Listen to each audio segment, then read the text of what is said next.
This episode of Off My Shelf contains coarse language and adult conversation. Listener discretion is advised.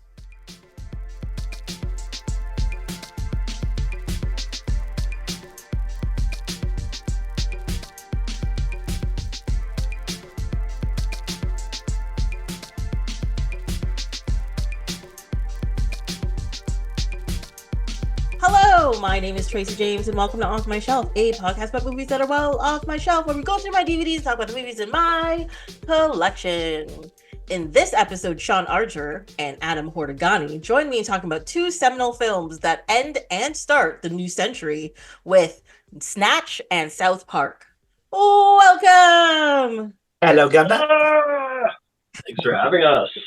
Yeah, Thank thanks you for coming having us on today. I feel like I have to, I don't know, like when I was thinking about using the word seminal, I had to like look up the word to make sure I was thinking about the right word. And I think it's right, but I also think it's wrong at the same time, because when I looked it up, there's two definitions for this word. One, strongly influencing later developments, which I was looking for. And two, relating to or denoting semen. So I think this is the right place we started in. I didn't know it was going there. Well, I started to Google it, and it auto-completed for me. It's definitely the second. This definitely the second. Yes, I believe it. I believe it. There's a clitoris involved. I mean, Brad Pitt's all dirty. I could see it. Sploosh, sploosh, sploosh. It's that. Clitoris Yeah, that's where I'm involved. starting today. Oh, I definitely didn't watch the right movie. Okay. Uh-oh. This could be a long night. Oh my god, it is. This is going to be one of the Oh, most the pink ice cream cone. Yes. I remember now. Okay. Wait, you got no? It's ice cream scoop, not ice cream cone. Because it was an ice cream cone. That is Sorry. wrong. Well, the cone might have been under the ground. It was more like a blob of ice cream, pink ice cream, but not even that really. We are getting way ahead of ourselves, I think. Right? Yes, I started it, so I am to blame here. But I mean, this podcast is known for its wild tangents, so this is fine. Yes. So I don't know. What's up with you guys these days? Oh, we're just gonna shoot the shit? Yeah. Okay. You want to go first, Adam? Nobody's saying anything. Nobody's doing anything these days besides Well, watching get movies. prepared to watch. redact most of this. No, it's September now. We've said goodbye to the best parts of summer, and now we are just living in the dry husk that is the last 3 weeks of summer. I still love September.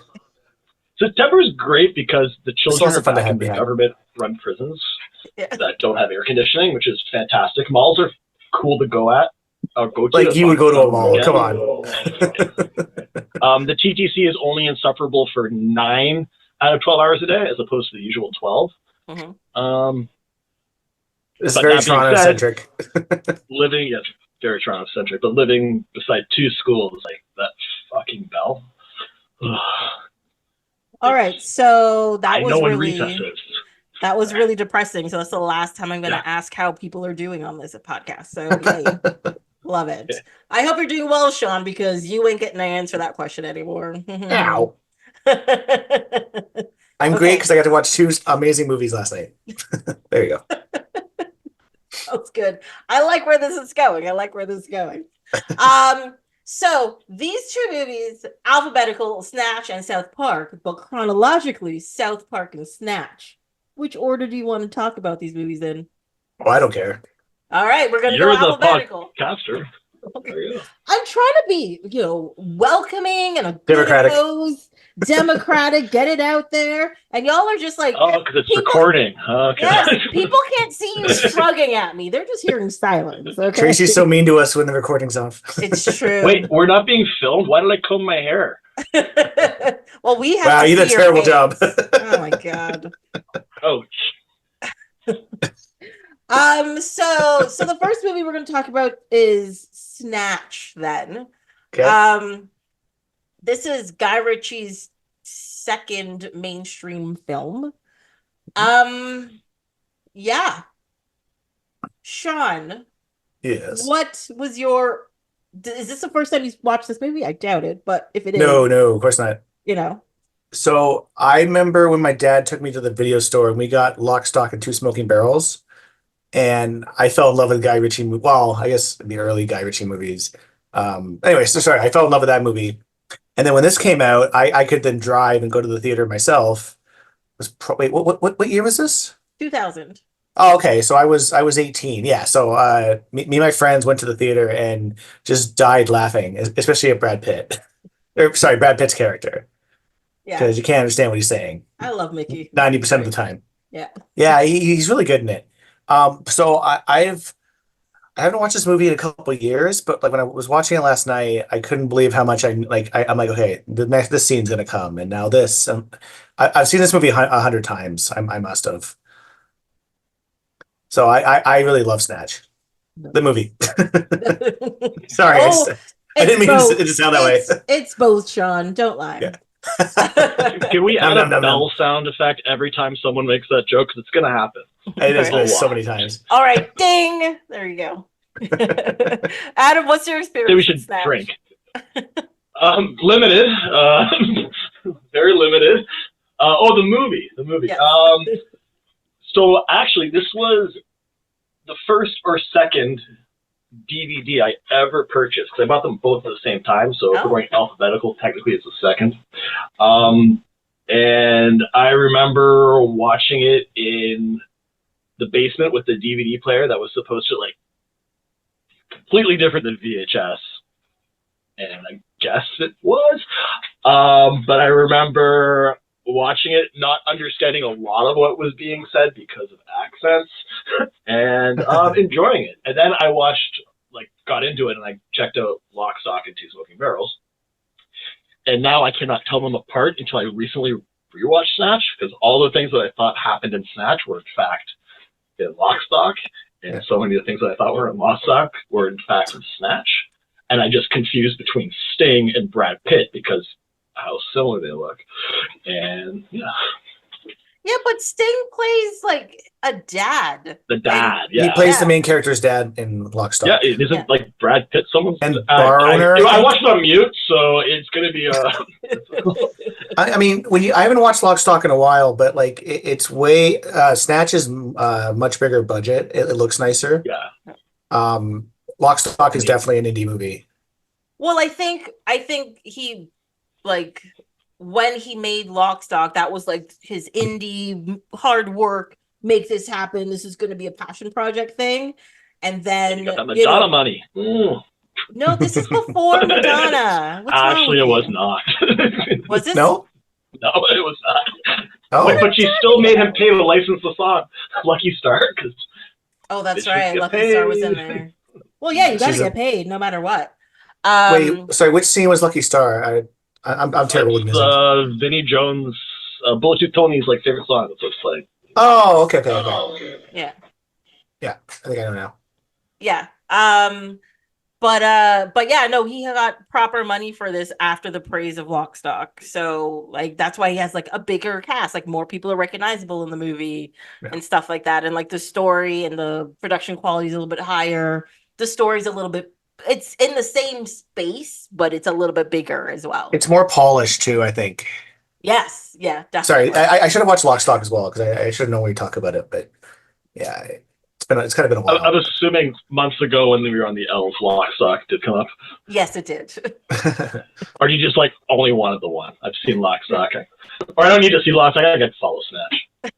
That's it. That's all I need, right? That's all I mean, need, Snatch right? is definitely like the better movie out of the Yeah. two. I agree. But there is something just Okay. so fun about Lock, Stock that I can't hate it or dislike it. I think it's aged well, just like I think Snatch has, except for some of the language in Snatch where you're just like derogatory comments throughout the whole movie. Yeah, well, exactly. As long as you're like, I mean- white and straight, it's pretty cool for everyone. Yeah, that's not me. What are you talking about?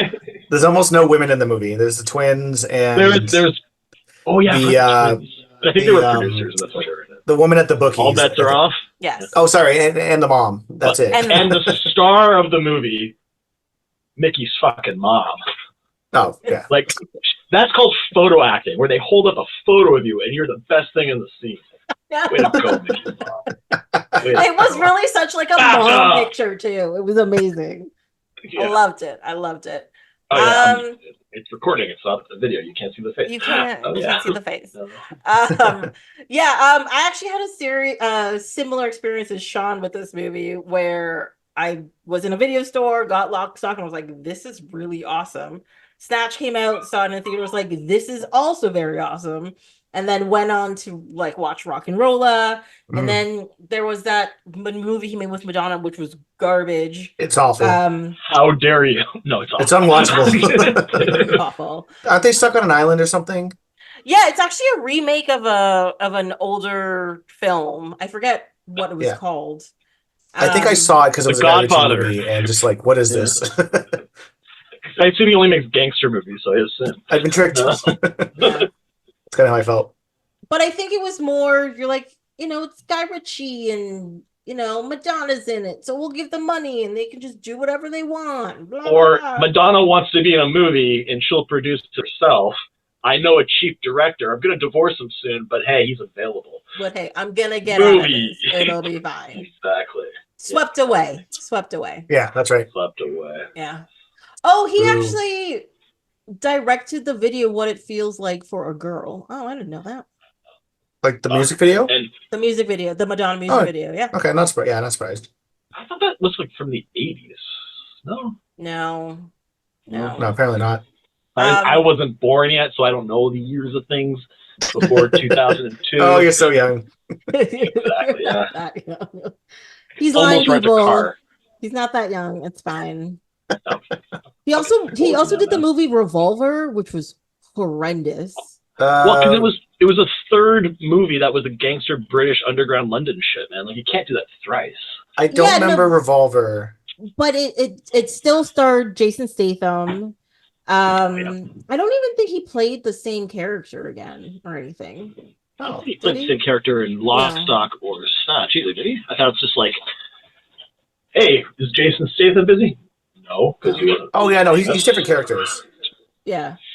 Yeah. But yeah, no, like Revolver, I remember being a lot darker than the other movies before it. Like a lot less humor, and it was just kind of like bleak. It was on a streaming service, and I tried to watch it. I think I got about like opening credits. That's No. what I thought. Yeah. Wait, what did you think of Rock and Rolla then?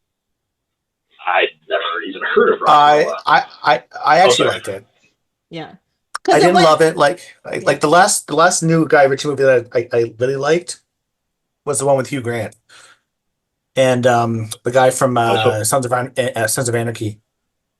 I was hoping you were going to say Alive, but It came out a couple years ago. The King Gentleman, Arthur? maybe. King Arthur? No. It's called. No, not King Arthur. Oh, there no, is no, the Gentleman. Yeah. Yeah, I didn't see that one. it's back to his roots of London gangsters, I did not. and see that I just movie. love Hugh Grant as a baddie. The last movie of his that I saw was, let's see. I really do want to see The Mystery of Ungentlemanly Warfare, but I haven't gotten around to it yet. It's okay. But That's more like a. oh, if Archer says, ooh, that's a scathing review from Archer. seriously. It feels like those old movies from like the 70s where it's like a World War II kind of heist, like Kelly's Heroes or what else is there? I don't usually like those movies. I don't know that many. The Dirty Dozen. Oh, Dirty Dozen, yeah, that's a good one. okay. It felt like that. Okay. So it's a World War II action movie. Did you see The Man from U.N.C.L.E.? No, I haven't yet. That movie is great. I know I told you when I listened to your podcast about it, like, oh, I got to listen to that. Or sorry, watch that. And I never have. I'm sorry. And I watched I will one day. like the Sherlock Holmes movie. Those were good. I actually don't like them very much. I think they're okay. I don't know. Something missing in them for me. Whatever. I don't know. I also did not humor watch and a plot. Aladdin. Wait, did he direct Aladdin? He did. Yes. Oh my God. Yeah. I turned that off after like 10 minutes. I think what happens is Just watch the essentially like a cartoon. Disney movie is gonna happen, and there's nothing you can do to stop them. They're just gonna happen now. Yeah. In live action. So eventually, like, oh shit, now Will Smith is here. It's happening faster. Like, throw a director in front of it Yeah. because it needs one, like legally, I think. And Yeah. then Guy Ritchie pulled the short straw and was forced to do Aladdin. Like, I mean, I have I flat out assume. refused to watch any of the Disney live action movies because I'm like, why? Um, So I'm good. I just saw the Lion King trailer for the new one. I The hope Barry sequel? Jenkins got paid well because it looks awful. Like It's like, isn't the he's such a Lion good King director and he's doing this shit. Like, oh Yeah. man, I hope he bought another house with the money he gets for this one.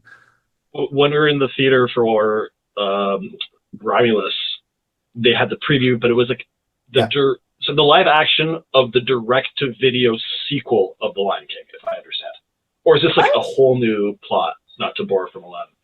No, I no, wait, no, it's a sequel. Just stick up to the one from like 3 years ago, I think. Yeah, but is like with Lion King, is this new one also Was like there? there's an animated movie before that they're making? Oh, sorry, I don't know. I never saw Lion King 2, like the animated one.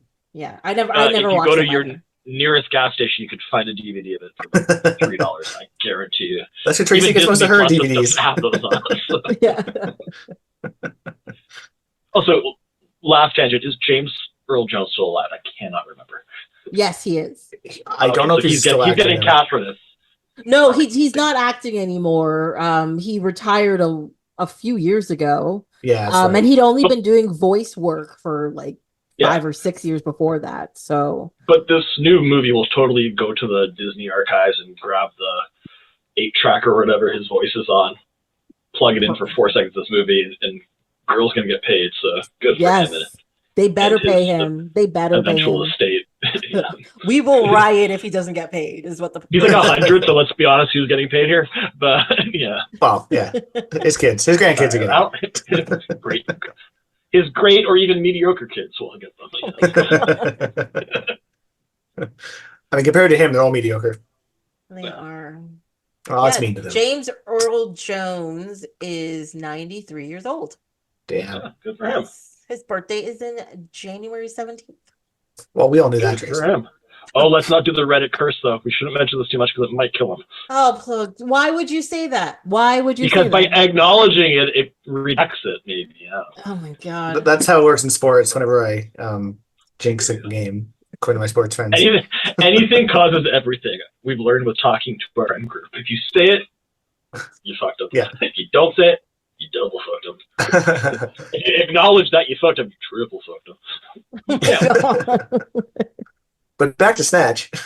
Yeah. So I just wanted to say that. So I really like Snatch, Oh, and thank you. it is oh god, ding ding ding. It's one of those movies that I kind of enjoy but also hate because they're so complicated for like no reason, and it's just all over the place. But Yeah. the thing that makes a movie work is that everything connects. Because a lot of movies try to do these things, they drop things places, and you're just like, but what about this storyline? Or what about why was this guy here? Or why did this happen? But everything in this movie actually connects by the end. Everything and gets tied up in a bow too. Yeah, and you have no questions at the end of the movie. You're like, oh, this ends this storyline, and this ends this one, and that's why this was here, and this is why this had to happen. And because half the movie you're like, why is this dog here? What is this dog doing? And then he's very important at the end of the movie. So it's Yeah. Maybe because I've seen it so many times, I just don't find it complicated at all. Maybe I did at one point, I don't remember. But I definitely, as I was watching it, had to like track back on my illegal Russian online streaming service. You watch snatch.com.ru/ don't worry about it. But I actually wrote down that, like, as Tracy was saying, all the different, like, I don't want to say A, B, and C plots because they're all like in the same plot. There was almost like a Seinfeld episode where it all just kind of goes off on its own, and then just you're not really understanding how it's going to possibly make sense at the end, and it's like, oh, that's why, because that fucking dog. I assume anyone listening has actually seen Snatch. Yeah, Or we the just movie on this, like, I usually assume people have watched it. So Okay. Yeah, we get if spoiled. they haven't, you'll get some spoilers, but you'll be really confused, and maybe it'll make you watch it, and then you'll come back and be like, "Oh, that's what they were talking about." And It's also maybe we're not 24 years talking about old. the movies. We're not talking about the movie Snatch. Maybe it's just a random Google search of that word. Ooh, there you Who go. even knows what we're talking about, right? No, but like Wait, it was ding, ding, like, ding. Ding ding ding ding ding. Yes. we drinking every time we do that, or will we die? We will die, but I'm doing it too. It's good. That's it. Yeah, that's just something stupid. But that was one of them. Well, actually, there's something I noticed this time, and it's the first time I noticed it. I don't know if anyone's going to care about this, but Matthew Vaughn produced it, Mm-hmm.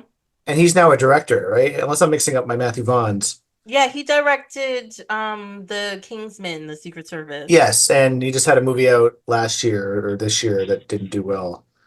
Yeah, I don't know Argyle. about it. Oh yeah, Argyle I was so mad. That was so bad.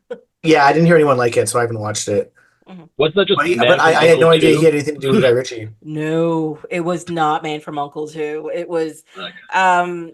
actually it was more like a wannabe Romancing the Stone that turns into a mistaken identity at the end, and a really weird scene with somebody figure skating on oil and blades tied to their feet. I don't know. No, Tracy, you're trying to make it sound ridiculous, but I want to watch it so much more now if that's what it's actually about.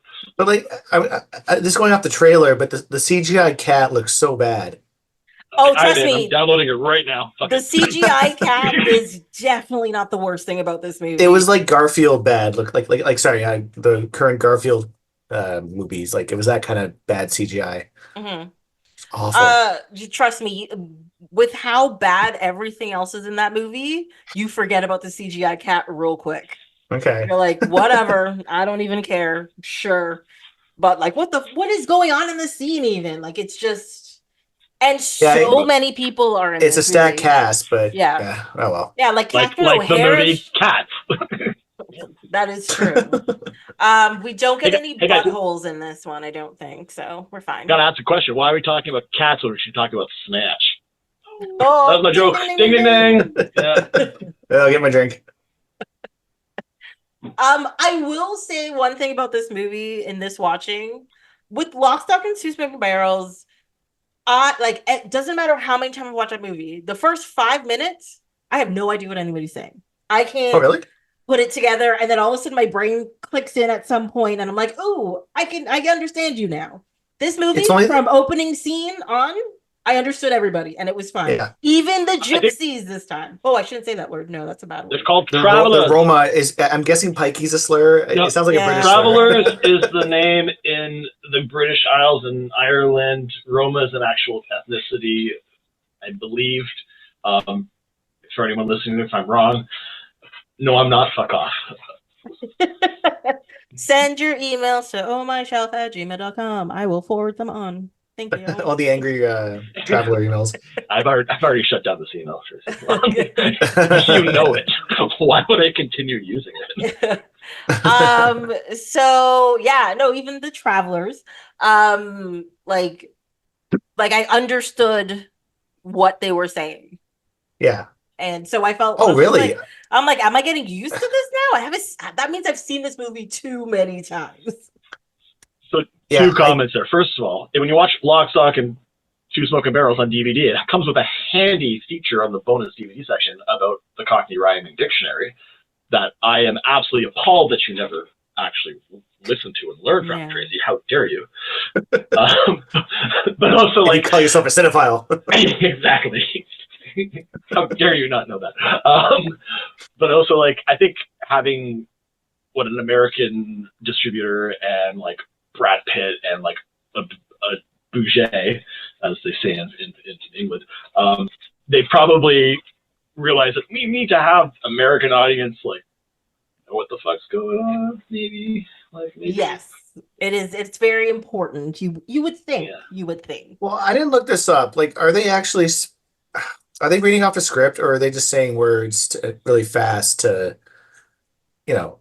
But I wouldn't be surprised if it's on a script and they're just like, look, listen to these accents. This is what they usually sound like, especially for Brad Pitt. Yeah. And be like, here's the line. See if you could do it that way. I wouldn't be surprised. And if you watch the movie, like, Brad Pitt's really the only finger quote pikey that actually has audible dialogue as opposed to like whisper, whisper, whisper. That's a good point. Lines from a mom and a kid. Yes, that's true. And I feel that, like, it was like, because Brad Pitt can do this thing, and he's fucking Brad Pitt, and we're going to put him in the movie regardless. This is what it is, and we're not changing dialects and accents because, like, this guy will fucking walk. He has to go cheat on Jennifer Aniston and go adopt some kids from Cambodia. So, yeah. A monster. Wow.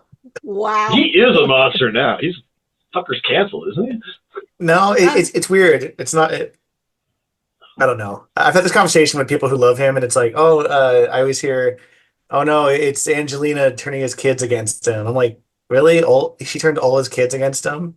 Maybe he was just a bad dad and wasn't around, and that seems more likely to me than. Or the worst dads are the ones that sometimes are around and suck. Oh yeah, that too. That is very true. Yeah. Yeah, I think my thing is I don't defend Brad Pitt. Same. I'm just like, I like this movie and I'm going to watch it. Like, but if I still watch Mel Gibson movies. Like, yeah. And but say what you want about Mel Gibson, the man knows his story. Yeah, he straight up sucks. I don't watch his newer stuff, but his older stuff that I love, I'm sorry, I'm still gonna watch it. Wait, what old? Like, that's the thing. Oh, okay, I know he's like Mad Max. What new stuff? Yeah, Mad Max, Maverick, Braveheart. Really? God, Maverick is in your upper echelon. Oh, I love Maverick. It is such a fun western.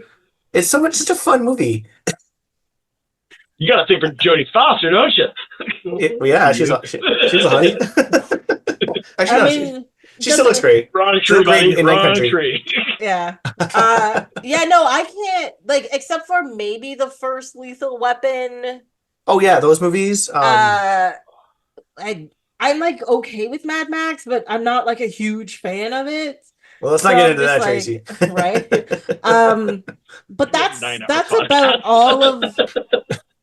all of the Mel Gibson. So I'm just like, when people are just like, we're canceling, I was like, yeah, okay. Yeah. It's like Braveheart, The Patriot. I kind of like The Patriot's so historically inaccurate, but I kind of like it. Oh, I know, I love it too. Yeah, it's. I didn't expect Heath Ledger to die. Like, that was such a shock. Sorry. Look, I got news for you. What happened about 10 years after? Ooh. Yes. He's okay. Edit that out, maybe. I don't want to be sued by his estate. Apparently, it's quite litigious. Okay. Like, who are they suing? Oh. Anyways, but yeah, Brad Pitt's really good in this. And yeah, I guess the only other traveler who talks is he's a redheaded actor. I've seen him in other movies. Yeah, but he doesn't talk much. He says like he doesn't really. He has a line where it's like at the end, right? Yeah. He's giggling a lot. Like, it looks like he's having fun with Brad. Yeah, but yeah, no, I know who you're talking about. He's like recognizable. He was in the League of Extraordinary Gentlemen. He was the guy turns into a beast, I think. Sorry, he was Dr. Jekyll. Oh, okay. Was he? Yeah. God, I've seen him in other stuff. Some real bad movies. Oh, Tracy, I watch a lot of movies. And a lot of shitty ones too. Yes, apparently. They're not shitty, Archer. They're just less than 9 out of 10, right? Sorry. His name is running Jason. gag is I like to rate things high. Jason Fleming. Yes, that's it. Oh shit! Why does that sound familiar? He's been in a lot of stuff. Well, he was in Lock, Stock as well. League, Deep Rising. He was in The Curious Cage of Benjamin Button. He played his father in that. That movie is so boring.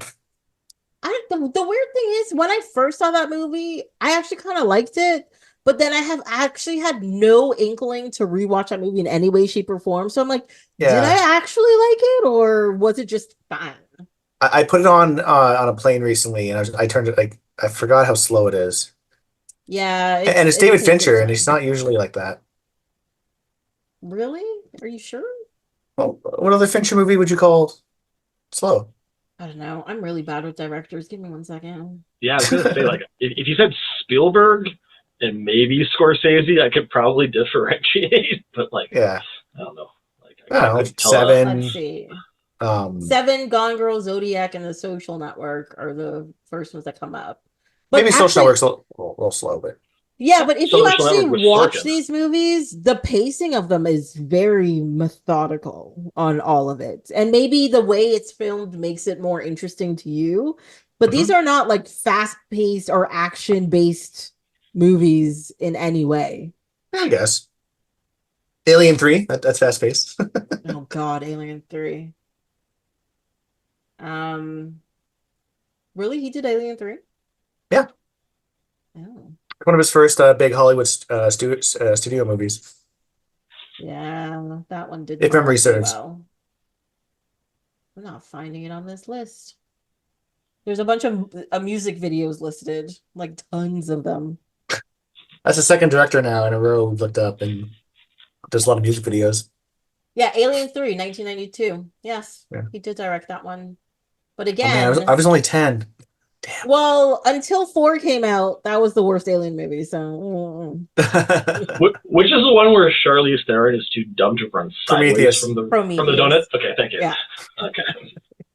Yeah, that was that's fully Ridley Scott. So I don't know.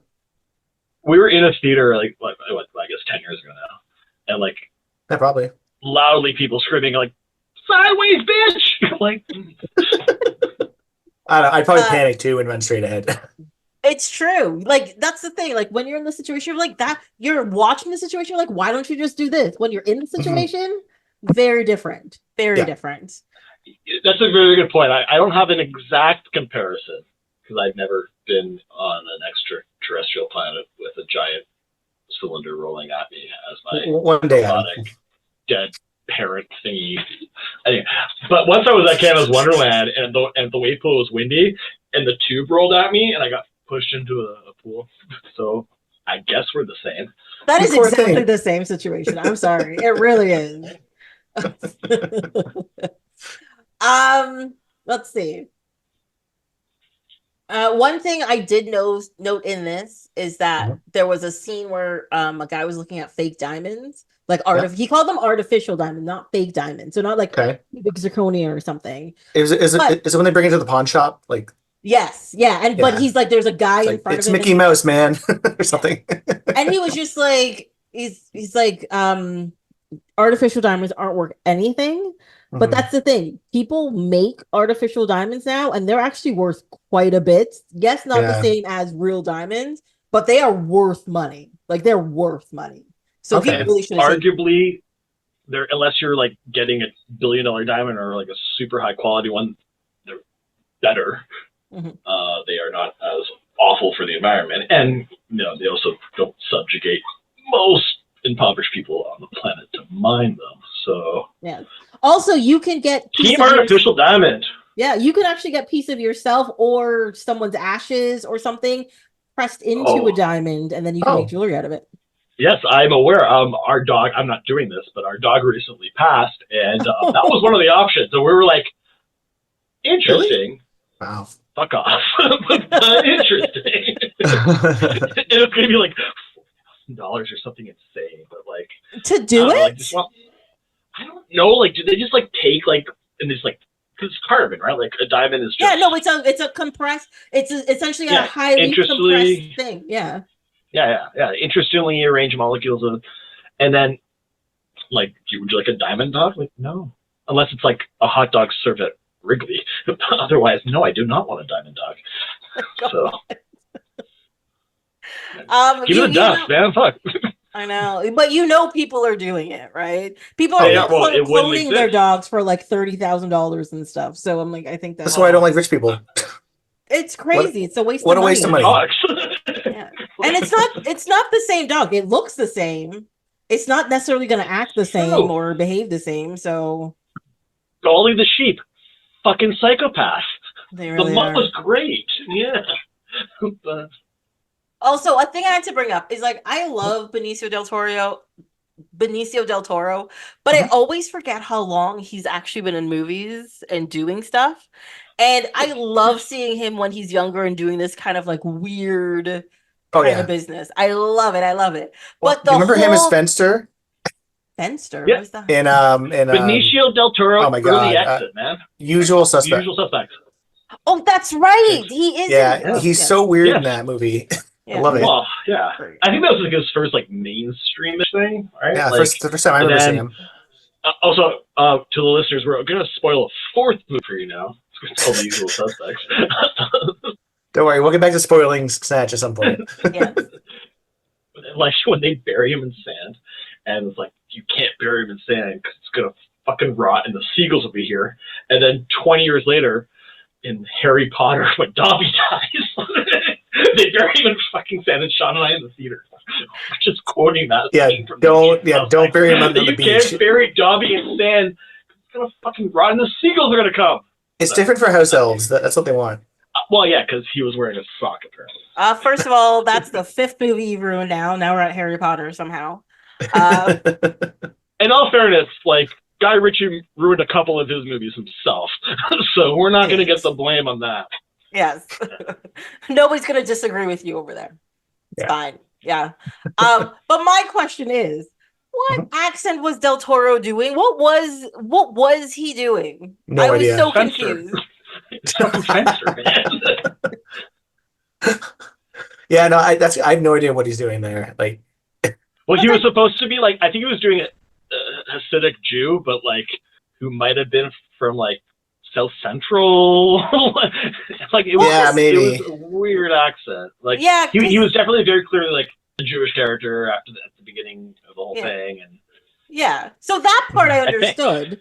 But then out of that disguise, I was like, every time you saw him, he had a slightly different accent. And I was just like, what, like, are you forgetting? Was this like a week later and you're just like, how can I do this voice again? Or what was exactly happening here?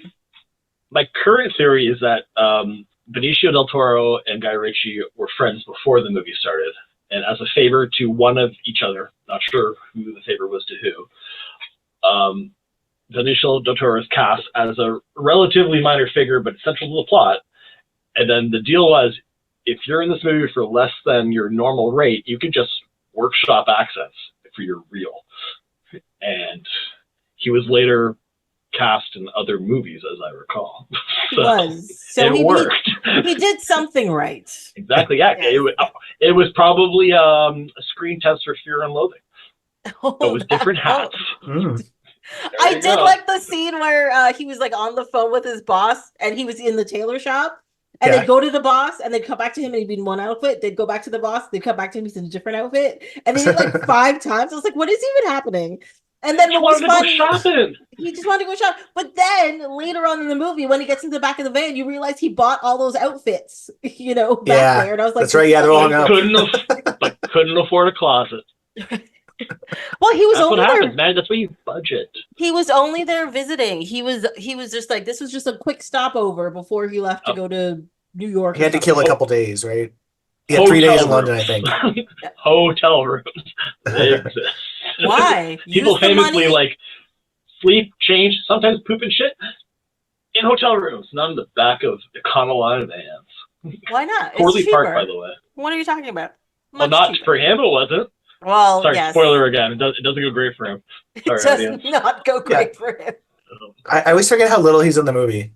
Yeah, I forgot he died in there, and I was like, oh yeah. Does Benicio del Toro survive a movie? No. Is he like the Ned Stark of like the film? Oh, sorry, you mean any movie? Sorry. No, it's Sean Bean. It's who rarely survives movies or TV shows he's in. Yeah, that's Ned Stark. Oh my god, you just said Ned Stark. Sorry, I heard Ned Flanders for some reason.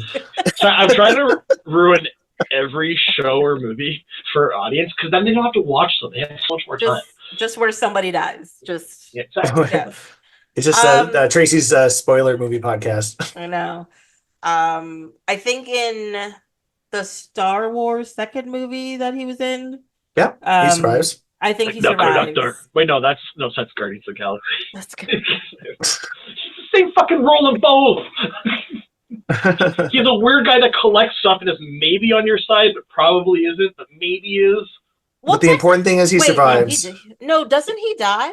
No. He gets paid and then he goes off screen. You don't know what happens to him. No, but maybe you could, in which series though? You could assume maybe like he died when the first order ship blew up. No, isn't it in Infinity War when Thanos is trying to get all the things and he has 2 of the Infinity Stones there? Doesn't he go there and destroy the place and he's dead, the Collector? I don't know. Sorry, I'm really bad with the superheroes. I could tolerate. I watched them once. I don't remember them very well. I'm not going back to watch it again. You're killing me, guys. You're killing me. Okay. I find them all they're all so similar. Like except for a few that I really love, I don't rewatch them. Wait, okay. What movie that do you love that you do not think is similar to other superhero movies? Oh, Logan. I love Logan. Okay, that's allowed. Yeah. Well, why is not a thing coming to my mind? There's more, but there's a couple like that I love and I'll rewatch a lot. But Oh, so you like the dark grittiness of well, it? okay, Civil War. Is that Captain America: Civil War? I think is a really Yes. fun spy movie slash superhero Oh, I movie. thought it was the Kirsten Dunst movie that I No, just saw last. I think you're thinking about Winter Soldier. Maybe. Sorry, I am thinking of Winter Soldier. You're right. Yes. Yes. I I really will like agree Winter. with that one. Winter Soldier is amazing. It's a great movie. Yeah. I But love but it. but I think Logan's my favorite superhero movie right now. Spider-Man 2, like the Sam Raimi one, I think is probably a perfect. Oh, the Spider-Verse movies. Hmm. I love both of them. I can't wait till part 2 Yes. Oh, I'm comes so out. mad that like when it says like to be continued Yeah, at the end, I was like, what? and even lately is the Ninja Turtle movie, the animated one. I love that Yeah. movie. Mutant It's so Mayhem was funny. It's fantastic. so funny. So So good. it's a lot of it's a lot of animated, but a couple live action. Good call. I But yeah, forgot. so I vaguely remember the collector, but not very well. Mm-hmm. Right. All right. Will I allow this? I guess. I mean, Thank you, he movie does god. only show up in the first Guardians of the Galaxy movie, and then he shows up again as a um like a post-credit sequence after the second Thor movie. Mhm. And then he shows up in I think it's Infinity. Yeah, I think it's in the beginning of Infinity War. He shows up. And then the next time they go to like where he collects his stuff, you see like destroyed and whatever. So he does die in the movies. I think they show him dead in that Okay. scene.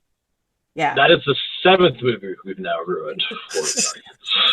Hey, But like who's counting? audience, Oh yeah, you. when we're done, you don't have to watch movies anymore. You'll have I so don't- much time. We're killing it. We're killing it. We're killing We're all of killing the it. Exactly. movies. Yeah. Tracy's podcast will end after this episode if we do this officially. Exactly. You got this, team. Let's end this. Let's do it. So I do have one question. I am Mhm. not a gambling person. I Mm-hmm. don't put bets and all that kind of stuff. And the scene where they break into the place and she's like, "We don't have money because all bets are off." Mhm. I don't actually understand what that means. Oh, so And nobody went there to put money down to bet.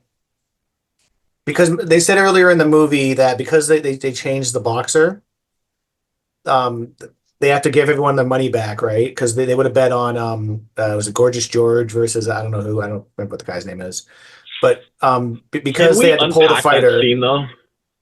Hmm? Because sorry, I'm not trying to interrupt, but like Yeah. this scene requires unpacking because Gorgeous George is knocked out by Mickey Mhm. yes. in the previous scene, and therefore Turkish and Tommy's. I got the names listed because it's less like white British. They're great criminal names, by the way. They really are, yeah. Yeah.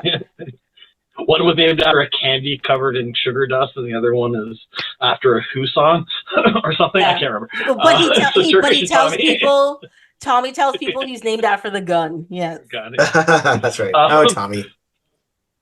So that whole scene where it's like, okay, you and what's his name? Flat Top, Bricktop. Sorry, I was thinking Yeah. Tracy. Sorry. Yeah, he's the bad guy.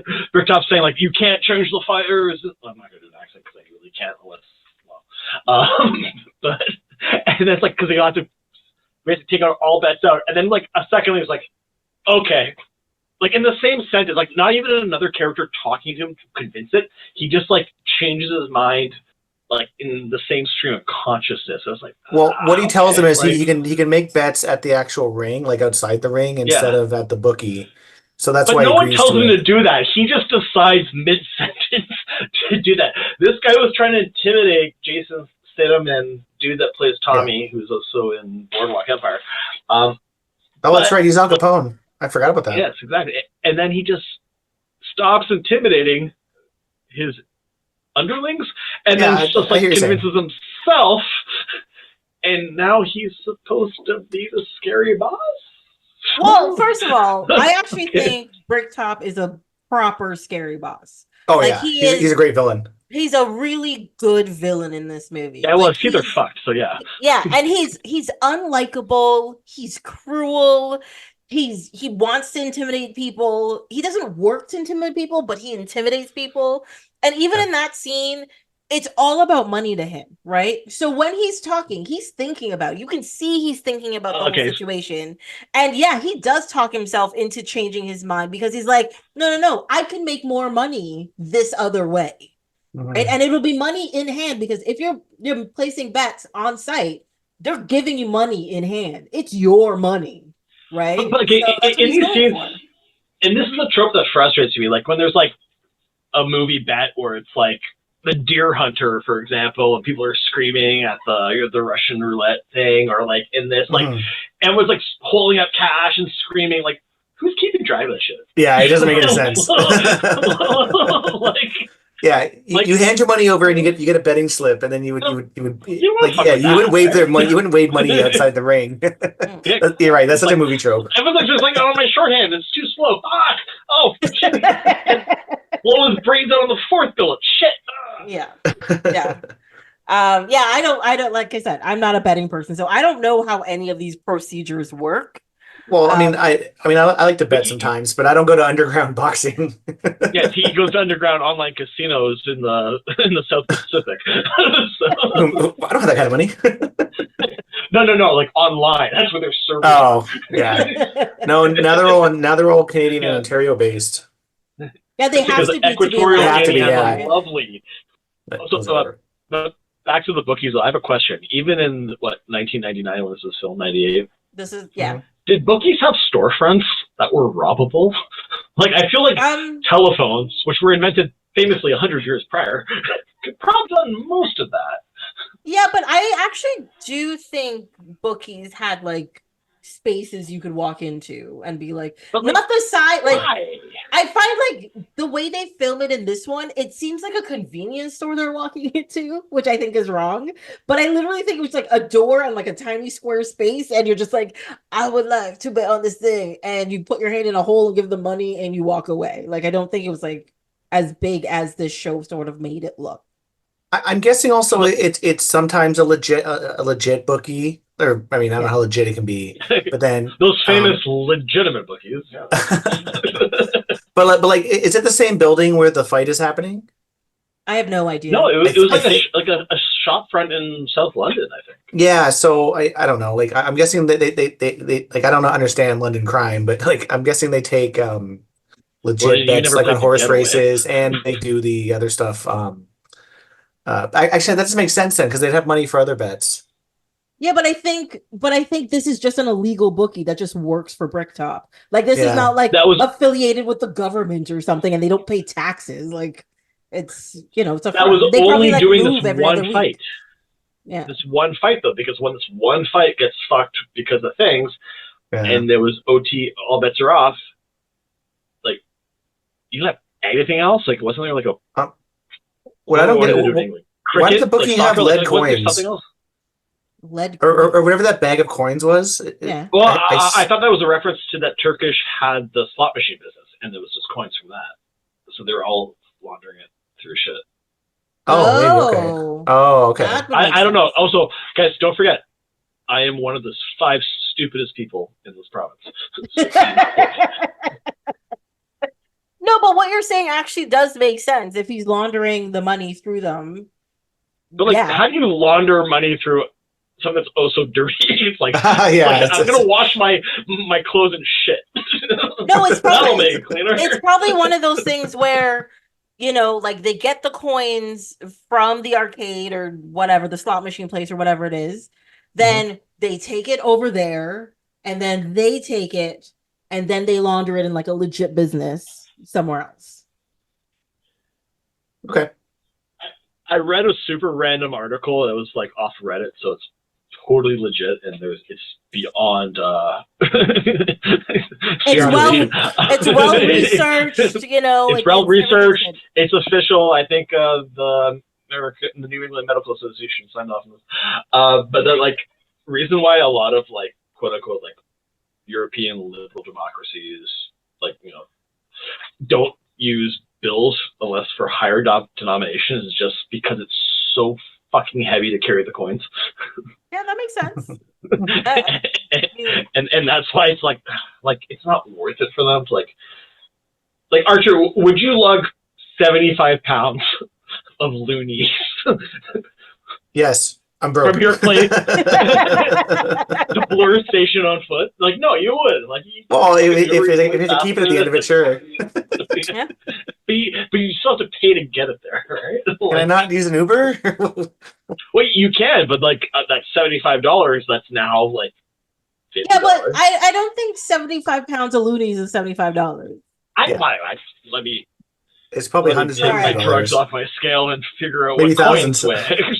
Yeah. How much does a loony weigh? It's like 5 or 6 grams. 6.27 grams. Sorry. Yes. Well, Price is Right rules. I won. Suck it. How many grams All right, what are you going to do in now? 75 pounds? 454 grams times 75. Okay, so it's more than $75. Yeah, yes, I would look it. Is it about $9 million, give or take? But what's going to suck is then wherever I take it, I have to then roll it into those coin and that's where they get you. That's what they. This is why they shut down the Girl Guide cookies, because like it was clearly a money laundering front. Yeah, girls are showing up all the loonies. I will tell you this: it is approximately $4,860. Oh yeah, I would definitely carry that to say Blur Station. And I would take an Uber. 5 foot. Tracy, you can help me carry it on like a a wheelbarrow or something. Exactly. No, Archer would call me asking me to drive him. I can drive. What are you talking about? It would be Give him amazing. your parking spot. You said I had to I had to walk it or schlep it or something. So I assume I can't drive it. And these weird rules. Are we doing the? Okay. Oh no. Oh my god. Who knew we'd be doing math today? Oh. Yes. So I have a question of like we're in like the first 3 minutes of the film still, an hour later, but the long tracking shot as the fake or maybe real but disingenuous rabbis are going into the diamond shop in Antwerp. Mm-hmm. It's like about like a 60-second like long track, like no cut thing, right? It's just the security cameras. Yeah, it's a great security camera. So the security cameras are cutting. Okay. Yeah, they cut from the different screens, the cameras they were getting into. Then they're having a theological debate. No, but it looks like they walk through the diamond shop upstairs, and like there's like an upstairs floor and like with different rooms. They are also brutal to I really realized at this time they're so brutal to the workers there. They're like beating the shit out of them. Pistol whipping and shit. Yeah. Kicking a guy in the face on the ground. But also like nice people. Beep beep beep beep. Metal detector. Beep beep beep. Like around the crotch. What do you want? They take out my schwanz. Like I'd have been like yes. Like it's yes. That's where all guns go. Well, you tuck them and hide them. like there's no other place because if on your ankle you're gonna get killed as soon as you reach for it. Take out your schwanz. And I'm not saying that because I don't like Snatch. I'm saying it's a logical fallacy, right? Yeah, that is the one scene that is like, yes, the whole movie's kind of ridiculous, but that's the one scene I was just like, I'm sorry, you have a metal detector at a diamond exchange, and because it's a rabbi, you're not going to properly check him? Like, that doesn't make... And it's not very hidden. It's literally just under a vest. It's not... And it turned out he had like 4, and they were like not even in his dick. Like they were like... It was up... Yeah, it was up here. Yeah, so like, how come... Nips to beehole. Like they were bones. Nips to taint. Just say it. You can swear, Adam. It's okay. I've never done that though.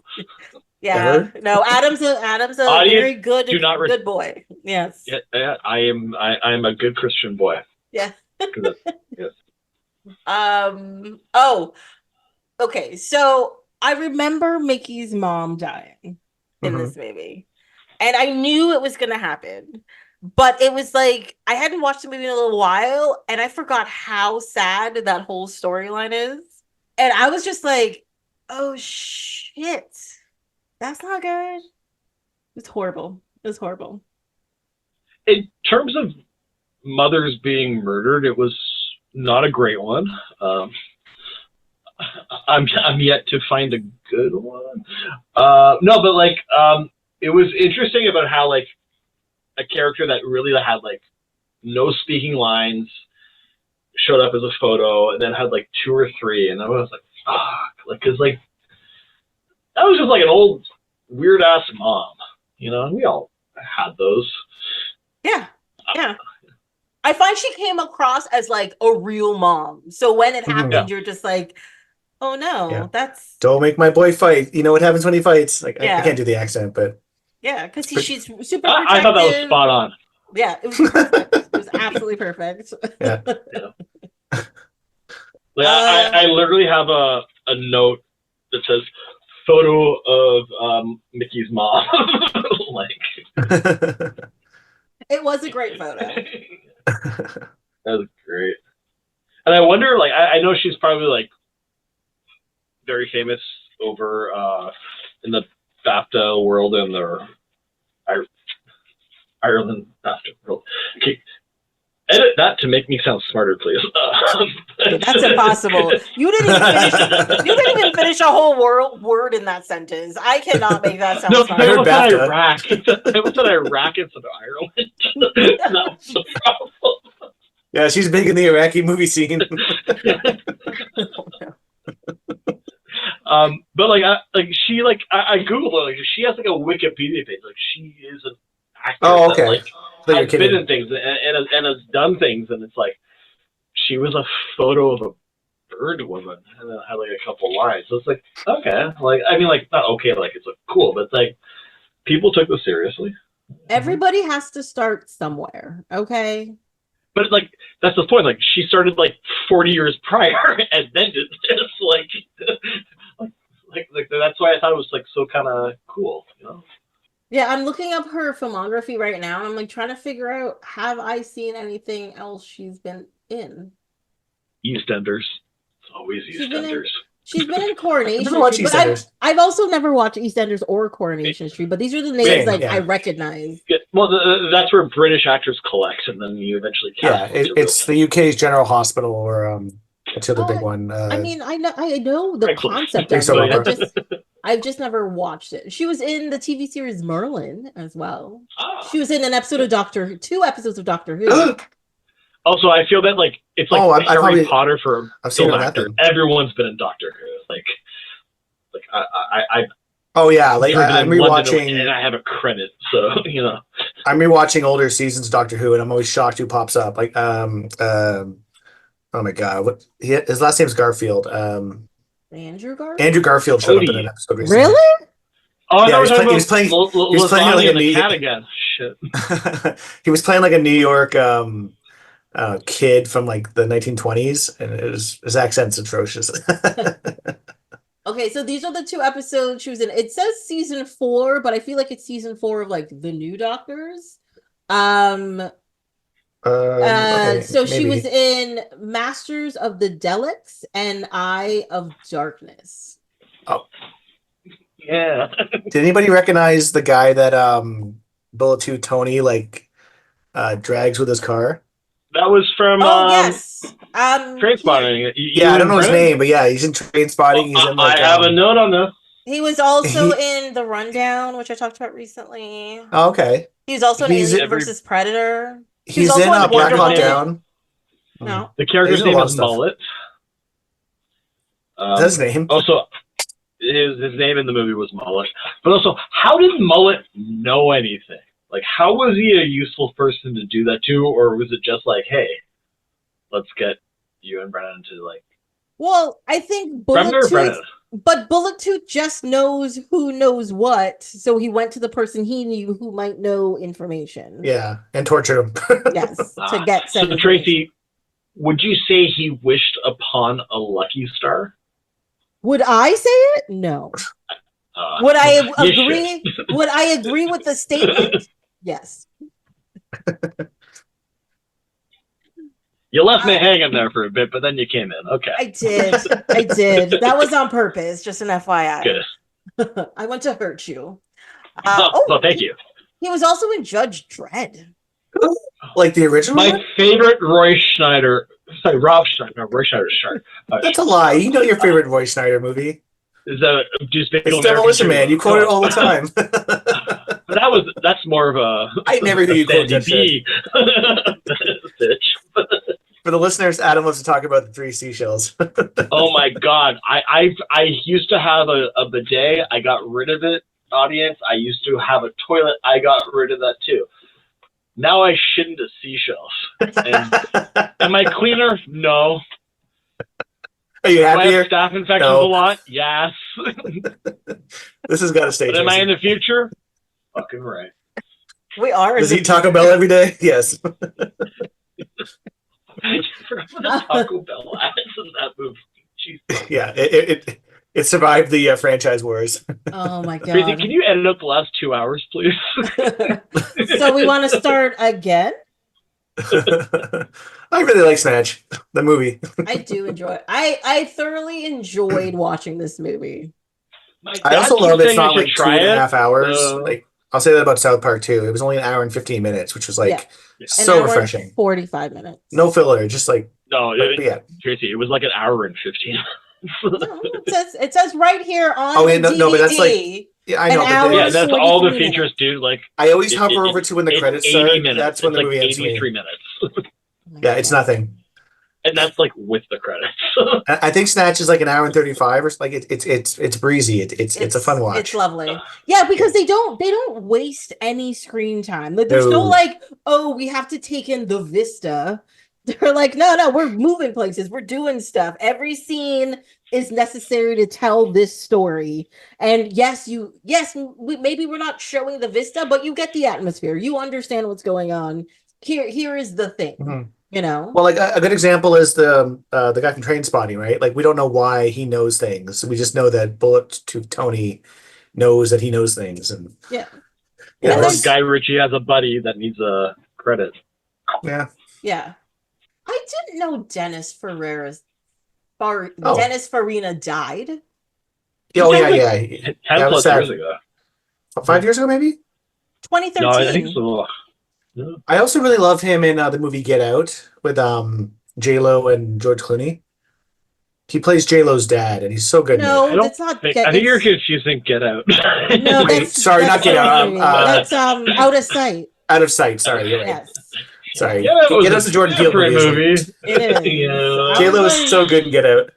Jeez. Whoops. Tracy and I, as black women, are offended by that. Exactly. Like, how Right? dare you? How Exactly. dare you?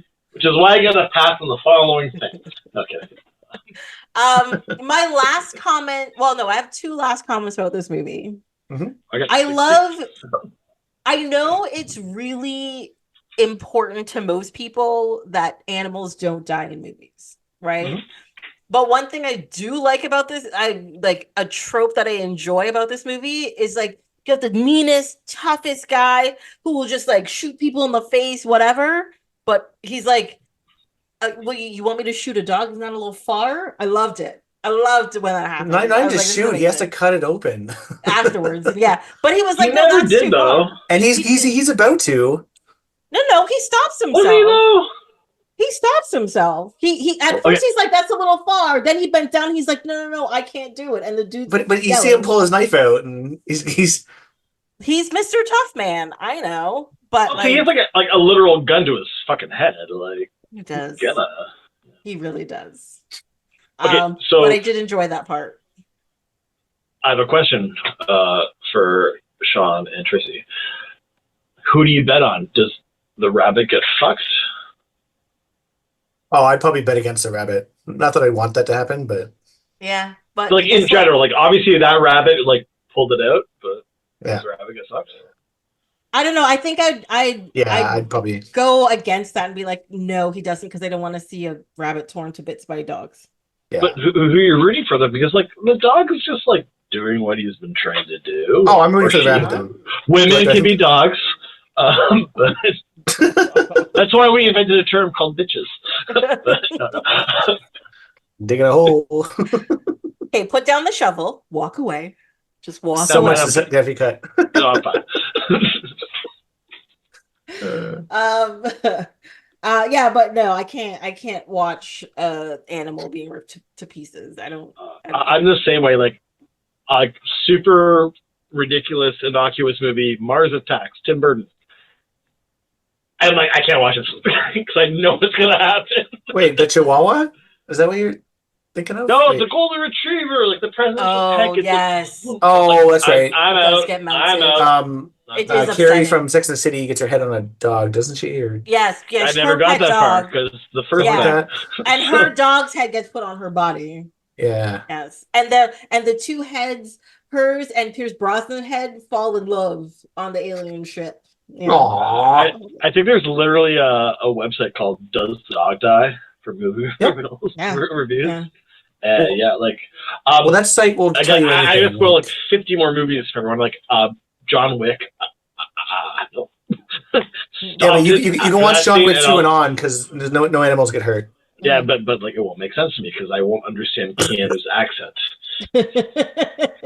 I will admit, this What motivates him? the beginning of John Wick, the dog that they pick at the beginning of that movie is so Oh, yeah. quintessentially It's perfect. Fucking beagle puppy, man. It's like It's literally so cute. big ears, big eyes, like Yeah. crunch. Like, And fuck that's what makes the Fuck rest you. of the movie work. I was just like, yeah, damn right. All of these people deserve to get shot in the face. You do that, Keanu. You go out and you murder all of these people. I But the people appreciate that. And That all the was forms people of in the movie, motivation. like quite a few people in the movie, are just like, but it's just a dog. I was like, no, it's not. No, shoot them in the face. Do it. Shoot them in the face. That's Yeah. Do you Can't do it. understand why? Take out the Russian mob in New York. Yeah. Can't do it. Like, and I've heard that HBO series Chernobyl is great. Oh yeah, you can't watch that one doing episode. It. Not Nope. doing it. I'm So not much doing animal it. death. I've been watched- warned so hard, man. I can't do it. I watched. And that actually happened. Like that's That's the worst. Archer, shut up. No, it never did. No dog has ever died. Fuck you. ever. Ever. They're all highlighters. So speaking of retribution for horrible things, Mhm. I am usually not a person who is down for a bunch of like gory violence or whatever. And like in this movie, it's not that gory, but it's like really intense.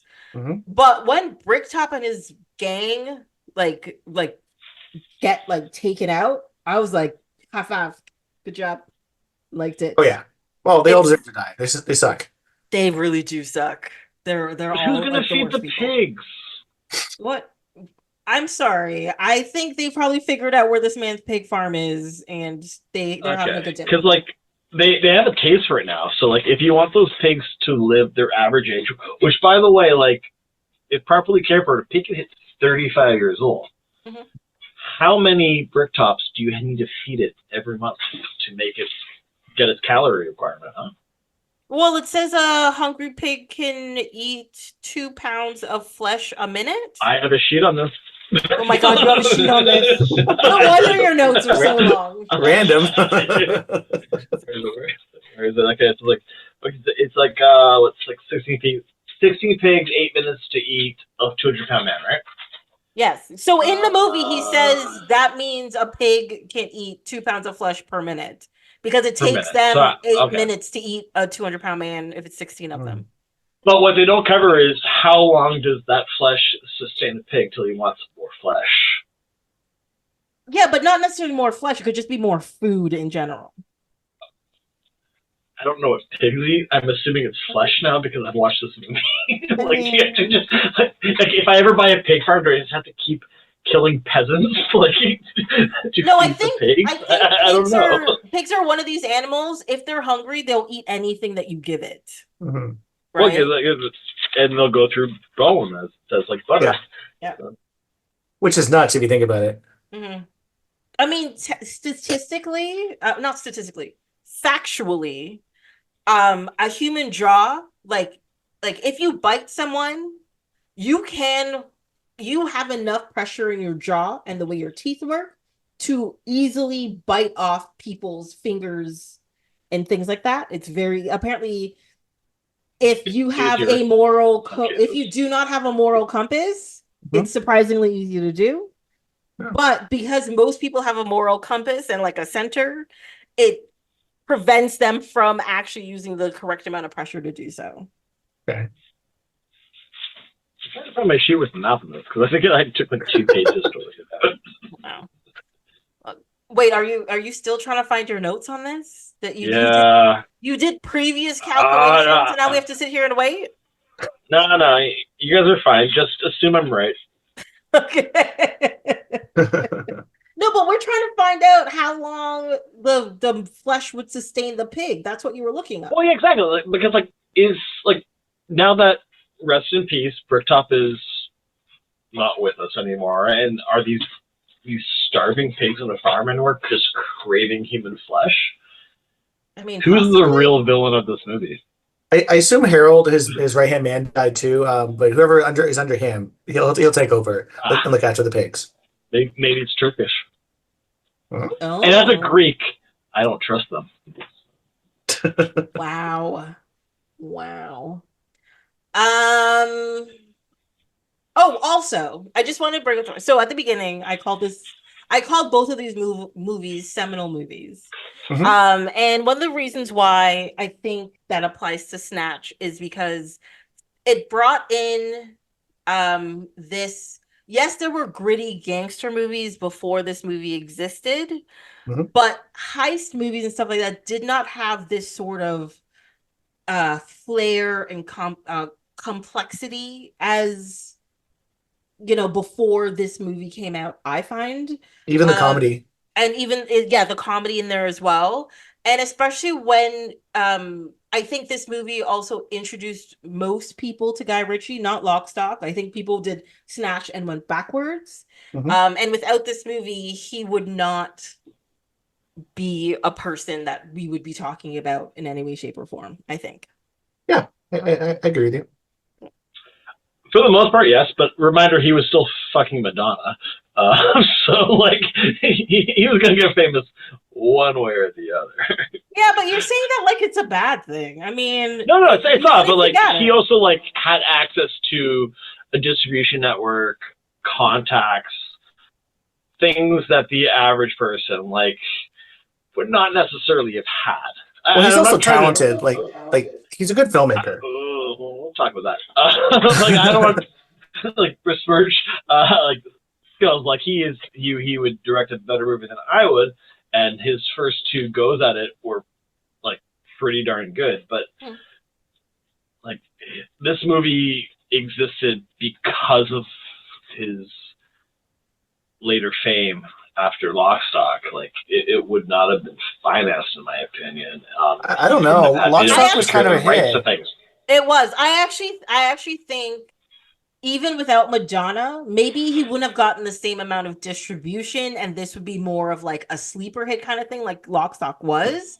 But I think he still would have gotten the money to make this movie without Madonna. But would have Brad Pitt agreed to star in it without her? I feel like he would have if he was able to contact him. If you understand what I mean. Yeah, no, I get it. I there's no way to know. Like, it's exactly, yeah. Like he hit his pop culture relevance very early in his mainstream career. That also coincided with like one of the marrying or hooking up with one of the 5 most famous people in the world. Like, there's no way to separate like talent, opportunity, and fucking luck, like, and access, yeah. Like, and so, like, if I were Guy Ritchie and sleeping with Madonna, which I don't think I will, not looking good, but like, I would be thankful for the opportunity, but also like realize that everyone's judging me based on that shit. I think this is the same problem like all those Nepo kids are having right now. The thing is, it's not that they don't have talent and they aren't working hard.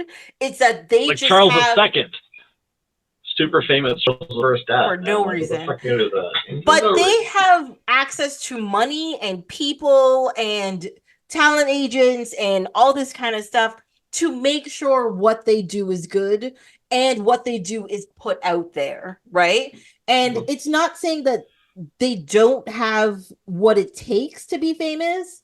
They were just able to be famous a lot easier because They of don't have to grind it. yeah, they don't have to grind. They don't have to go out there and really, really Yeah, work. exactly. You know, You've got good Nepo babies like a Jack Quaid who like is humble about it and admits like, yeah, I wouldn't be here for my dad probably. And then you got like Dakota Johnson who always seems like, I don't know. She I just rubs me keep the wrong hearing way. the Dakota Johnson things. I don't know who she is, and I feel embarrassed. she But is it's the too late to ask. most So I'm doing it she in the is the public. most bland and average looking white woman you will ever see. Well, no, I So, think she's pretty. so me in a wig. Okay. I Go. don't know. I honestly do not think she's ugly. That is not a comment saying that she's ugly. I just think I'm taking she that as a is, compliment. there is nothing about her that stands out, I find. And so But like, I'm confused as to why she's being put in She these picks a positions lot of when she shitty doesn't roles and boring. so do yeah, anything. as someone who's like legitimately ignorant, like, what's a famous role she's been in? I have no idea. She was in Madam Web. She was in 50 Shades of Grey. Yeah, she's in the 50 She Shades of Grey was movies. in uh Something she's ooh, good in is Bad Times at the El Macombo or whatever that's called. she's in that? El I have Royale. not Sorry. El seen any of Royale. these things. Sorry, El Macombo's a bar up the street. No, no, she's Oh, sorry. the elbow. Yeah, okay. Sorry, she's in Bad Times at the El Yeah, Royale. yeah. I do not remember her in that movie at all. I'm pretty sure I've she's never in it. heard of this movie, for Christ's sakes. Oh, it's really cool. It's a I really remember cool the movie. Black Lady. I remember Well, Thor. she was the main. That's I racist, remember Tracy. that like I remember people. I do not remember her that in that at all. Like in any She way. is like a hippie or a sex worker. I can't really remember her. Sorry. No idea. But I remember like, okay, she's good in this. Yeah, she's the third person on IMDb for the movie. Oh. And it's Cynthia Erivo is the main Yes. actress. Yeah. She is so good in that movie. Oh my God. She's Yes. great. She's so good. Highly Sorry. recommend it. Yeah, Adam, you had a question or some I did. comment. It's back to Snatch. Okay. Sorry. Ding ding ding ding ding. Sorry, audience. We're gonna talk about the movies we said we would.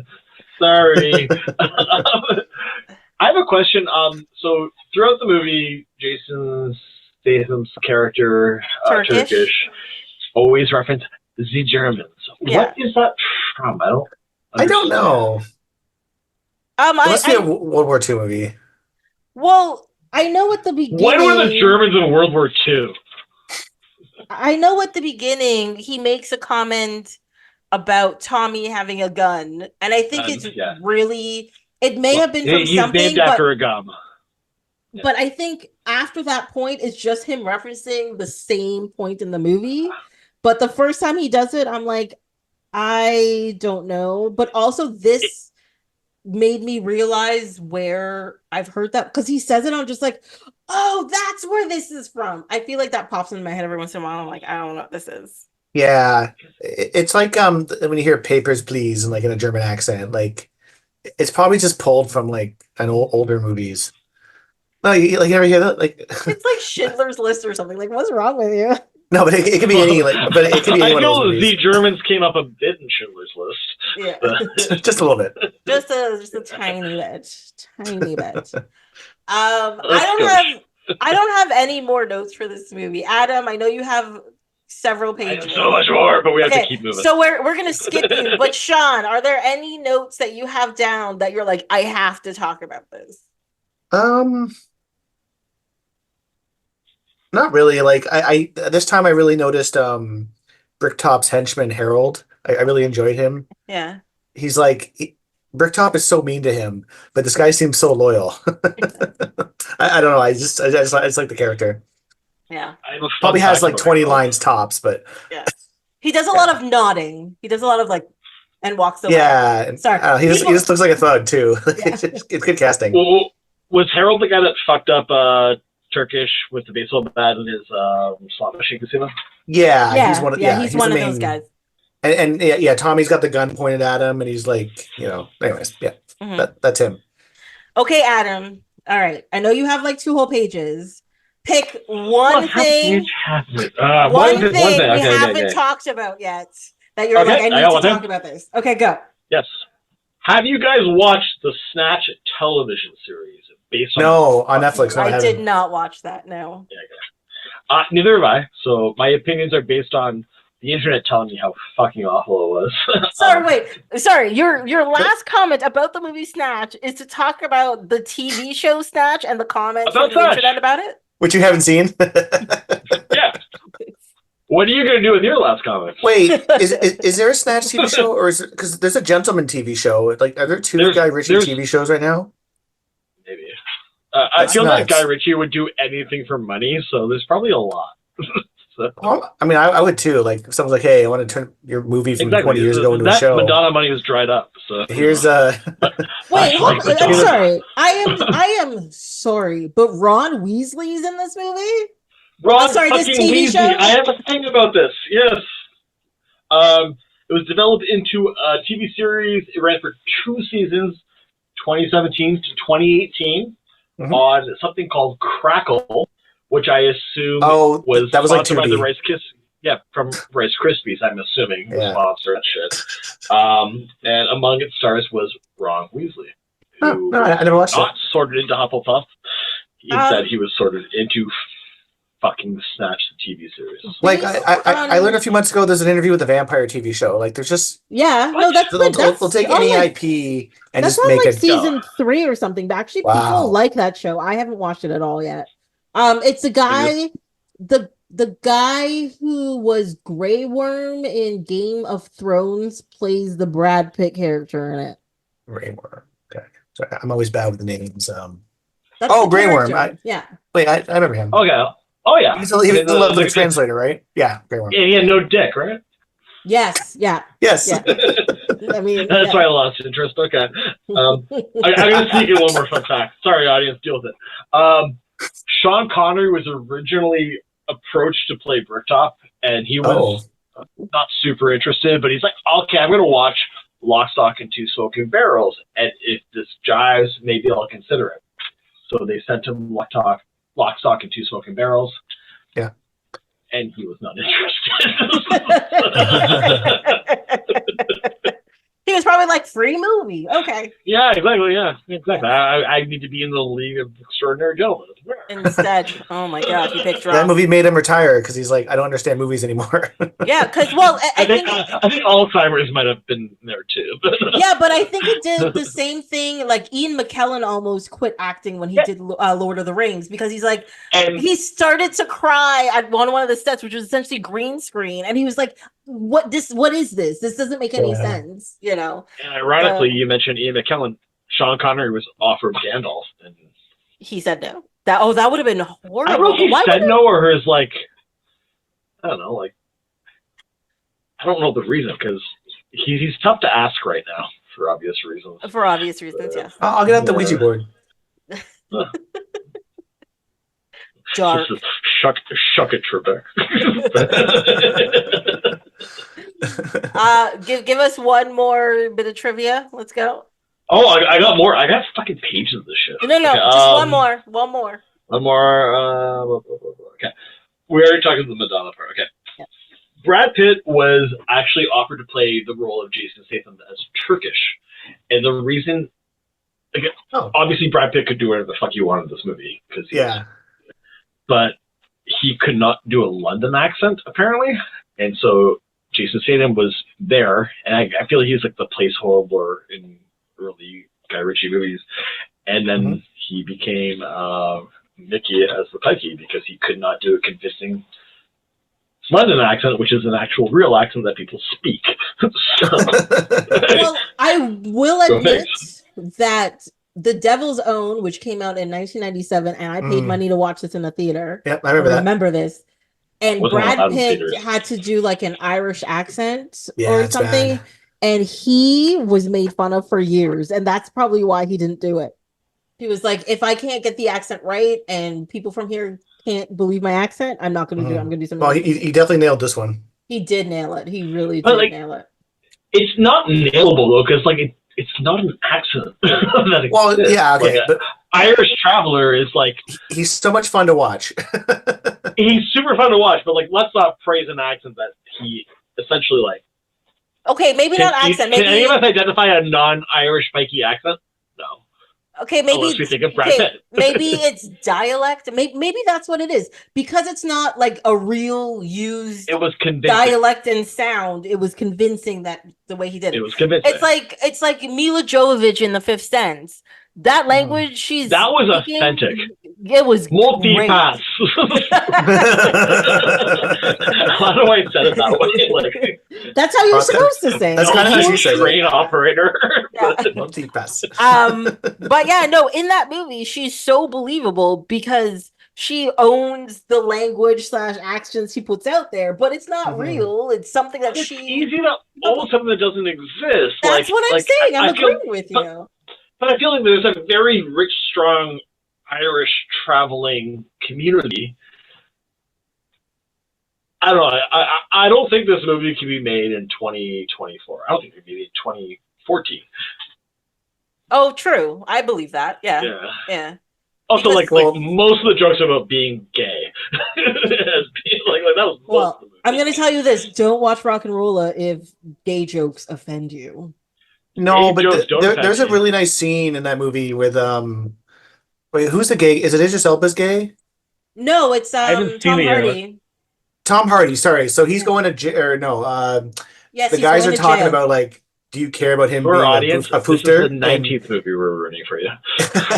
And I love the scene where he's like, he went to visit my mom every day I was in prison. I would love him till the day he died. Like, anyways, it's just Well, because I like rock and roll. There's some nice scenes in it. well, that scene you're Archer. talking about. Hold on, sorry, Adam. Well, hold on, let me finish. That scene you're talking about. The reason why it works and it's really, really funny is because it's so. So Tom Hardy asks Idris Elba to dance, right? And Idris Elba's like uber straight, and Tom Hardy's like, I'm hiding it, but not really, you know. And he's just like, I just want to dance with my friend. And it's a slow dance, and he's like holding him, and they're swaying back and forth. And then Idris Elba leaves and talks to his other friend. And that's when this, oh, you didn't know he was a poofta? This whole conversation. They say the word poofta like 20 times in this scene. And he's like, It's not even offensive. You didn't know about It's this? just like, How did you not know about this? And he's like, he's done it to every single one of us every time he's gone to jail. So how could you not know? And that's when they tell the like really nice story. But the fact that it comes all the way around where Idris is like, I want to punch him, and then he's just like, yeah, he is a good guy. You know, it just works really well. Yeah. Sorry, Adam. The audiences know this, but you had your hand up. What did you want to say? I can't remember what it was, but audience, it was fucking eviscerating. Okay. Both of them. Just it would have been the smartest thing you hear all month. Right there. But it's gone now. It's just like, what? Oh, I will never know. Also, okay, so you guys ready to talk about South Park? 9 pages. Oh, Adam has turned a page. I don't even know where this is going to start. I've turned a page. I've turned it. You've turned it. You've Tina turned it? I've turned it. So this is a movie that came out before the turn of the century and was nominated for an Oscar. For best song, right? For best song for Blame Canada. All I have to say is I was real mad that I still laughed at it. Oh, this movie's hilarious still. Oh, it's rough. But a lot of it holds up still. Hold up is a strong word.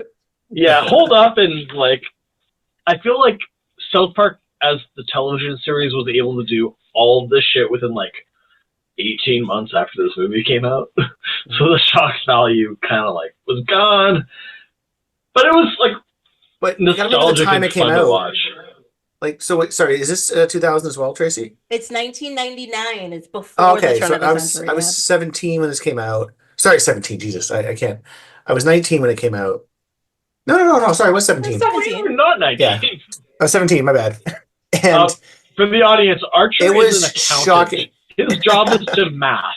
I've had a couple gin and tonics. Sure, that's the reason. Yeah, so that's it. Exactly. This movie was The shocking when it came pituitary out. shutdown. Like the just like the kids, like when they go to see the Terrence and Phillip movie and then all the swearing. I don't think I did not know that was going to happen. When I saw it in theaters, I saw it a bunch of times in theaters. There was a mom or there was a woman with two or three younger kids, and I remember her taking them out once the Terrence and Phillip movie started. Well, I think they're making reference to like, so when South Park the show first came on air, Yeah. a bunch of parents got mad and was doing the whole like, you can't have swearing in an animated show, it's for kids. And they're like, no, it's just animated. Why can't we have swearing in it? You should, before the show starts, it says it's like R-rated and Yeah. this stuff will happen, and you are not monitoring your kids. You saw an animated show and you sat them in front of it, and then you've done the wrong thing. Mhm. I think they were partially bringing up that in the movie. Like I know in the movie, technically the kids saw it without their parents' permission. Yeah. But at the same time, it was bringing up that fact that people were sitting their kids in front of this movie. And like you said, you're in a movie theater. It is a South Park movie, and some woman brought her little kids to watch it. Did not look up anything about it. Yeah, no, that's their fault. That is their fault. Yeah. So this movie was the MPAA that they totally like excoriated throughout the entire plot of the movie, essentially, right? Yeah. So this movie was rated R, which I don't know if these ratings still exist anymore. Yes, they do. A while, because I'm like 23 now. I can see any movie I want. Oh, so young. And I'm so lucky. In the trivia section of the IMDb page, because look, I'm not smart enough to actually research myself. This movie was given rated R, but they only achieved the rated R after 6 viewings when the MPAA wanted to give it an NC-17. Mm. Yes. Which would have killed that's the actually that's actually happened to a lot of movies where they've had to pull back on some of the content just to reduce it to R, because NC-17 movies means you can only go in if you're over 17, whereas R is parental guidance essentially. Oh, and it's a box office fucker. Like if you like, and let's face it, like in 2000, who was watching South Park? The fucking teenage boys. Yeah, right. They wanted to watch it. I still kind of watch it. Yeah. I'm a little behind, and I was an embryonic boy back then in 2000. Just a twinkle in your mom's eye. Really. The postman, but yeah. So anyway, the reason why they on the 6th view, and this is all like from the internet, so like don't fact check me here because I don't care enough to refute it.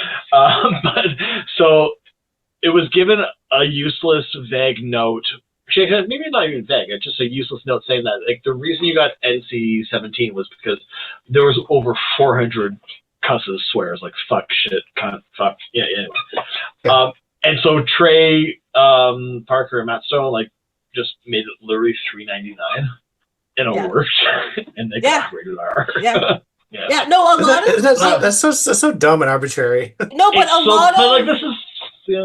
But a lot of of ratings are based on that. It's just like,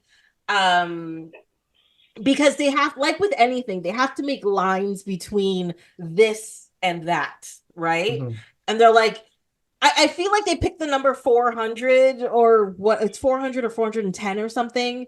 And they're just like, we have to draw a line somewhere. We think that's pretty high. Nobody's going to hit it. And then you get a movie that hits it and you're just like, okay, like what? And it's on there. So I don't think it's overly arbitrary, but I also think it's sort of ridiculous. Oh yeah. So that's what's so fun. That's what's so fun about it. Yeah, but also I think at least I also have a trivia thing about this. In 2001, it was given the Guinness World Record for the animated movie with the most swears in it. Oh. Because of that. Yeah, I'm not surprised. Was it animated required? What was beating that non-animated? That is, Wolf I of Wall Street probably had should not have been out looked for that up. 15 years. Yeah. Maybe like the heavy metal movies. Trying to think. No, the He's heavy metal movies unprepared as doesn't a have that much podcast cussing in host. it. It's nudity. It's not cussing that makes those R-rated. Well, there is cussing in them though, but yeah, not like the South Park movie. No, they Well, say a cuss word every like 15 seconds or something in this movie. Like it's crazy. Also, Well, like, I mean, Uncle Fucker, it's just a great song. Yeah. why are we still saying the word cuss when we're saying fucker? No, but cuss is an overall term. So they're cussing in the movie, and they say the word Cuss sounds fuck grosser. 300 times. or whatever. That's just how it works. Yes. Like Something it is every a very weird, like the MPAA is like famously like rigid and sometimes like might be a Al Gore rhythm.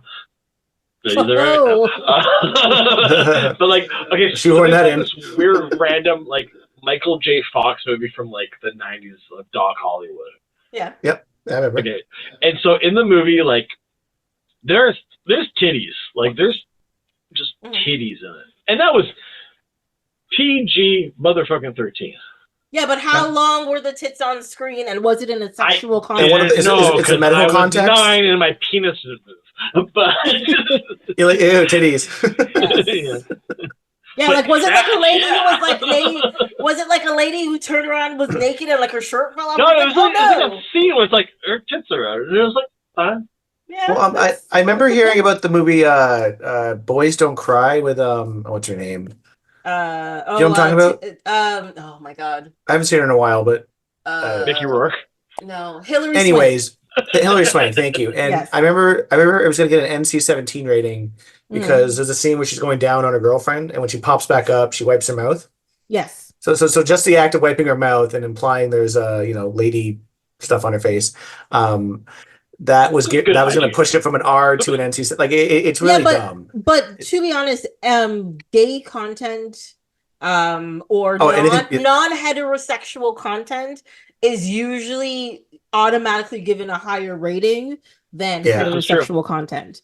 But sex and nudity is considered to be worse than swearing and violence.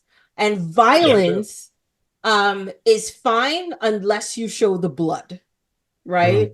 So there's like the different levels. That is very true. I feel like I like true. literally like saw someone like a chainsaw in half, and I was like rated R, but then cans won't take my sex tape, so like no, because so like oh, cans. so like for example, if you watch John Wick during the day on TV, Is there another example you have, please?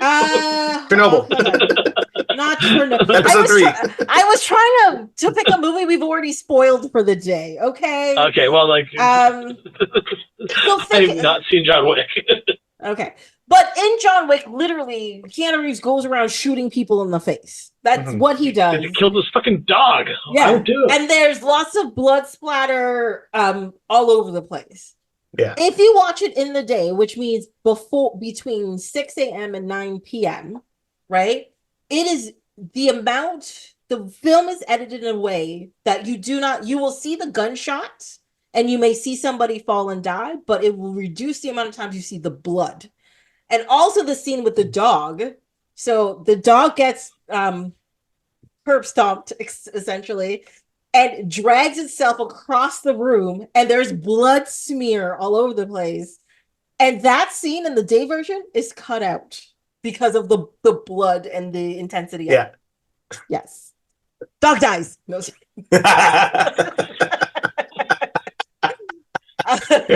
Yes. Sorry for the audience. If this makes it in, we're torturing Adam with We are. So Tracy, I have a question. Where are you watching daytime John Wick? What fucking station is that on? You keep saying during the daytime. It's on the Oprah channel. Especially on the weekend. My TV is on all the time. I'm watching all of the movies. You have cable? How old? Tracy loves cable. I love cable. Look, I work for a media company, and people are shocked that I have cable and I watch TV. And I'm like, this is our job. Like, what are you talking about? So It's does crazy. Archer, which is why I have his password.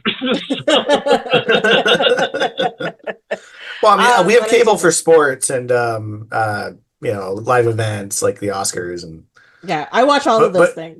I don't sit down and watch stuff live very often. Like, sorry, like TV shows when they air. Oh, I I do. usually watch them the next day on demand or something. Oh, I do. That's why, when Star Trek's out, I message you and you're like, I haven't watched it yet. And I'm like, what the fuck is your problem? I do my best. It's like Um, 12 hours later and you haven't watched it yet. Like, what is your but problem? spoiler alert, I have some Star Trek trivia for you later. I don't know if you have it as well. Is it about South Park?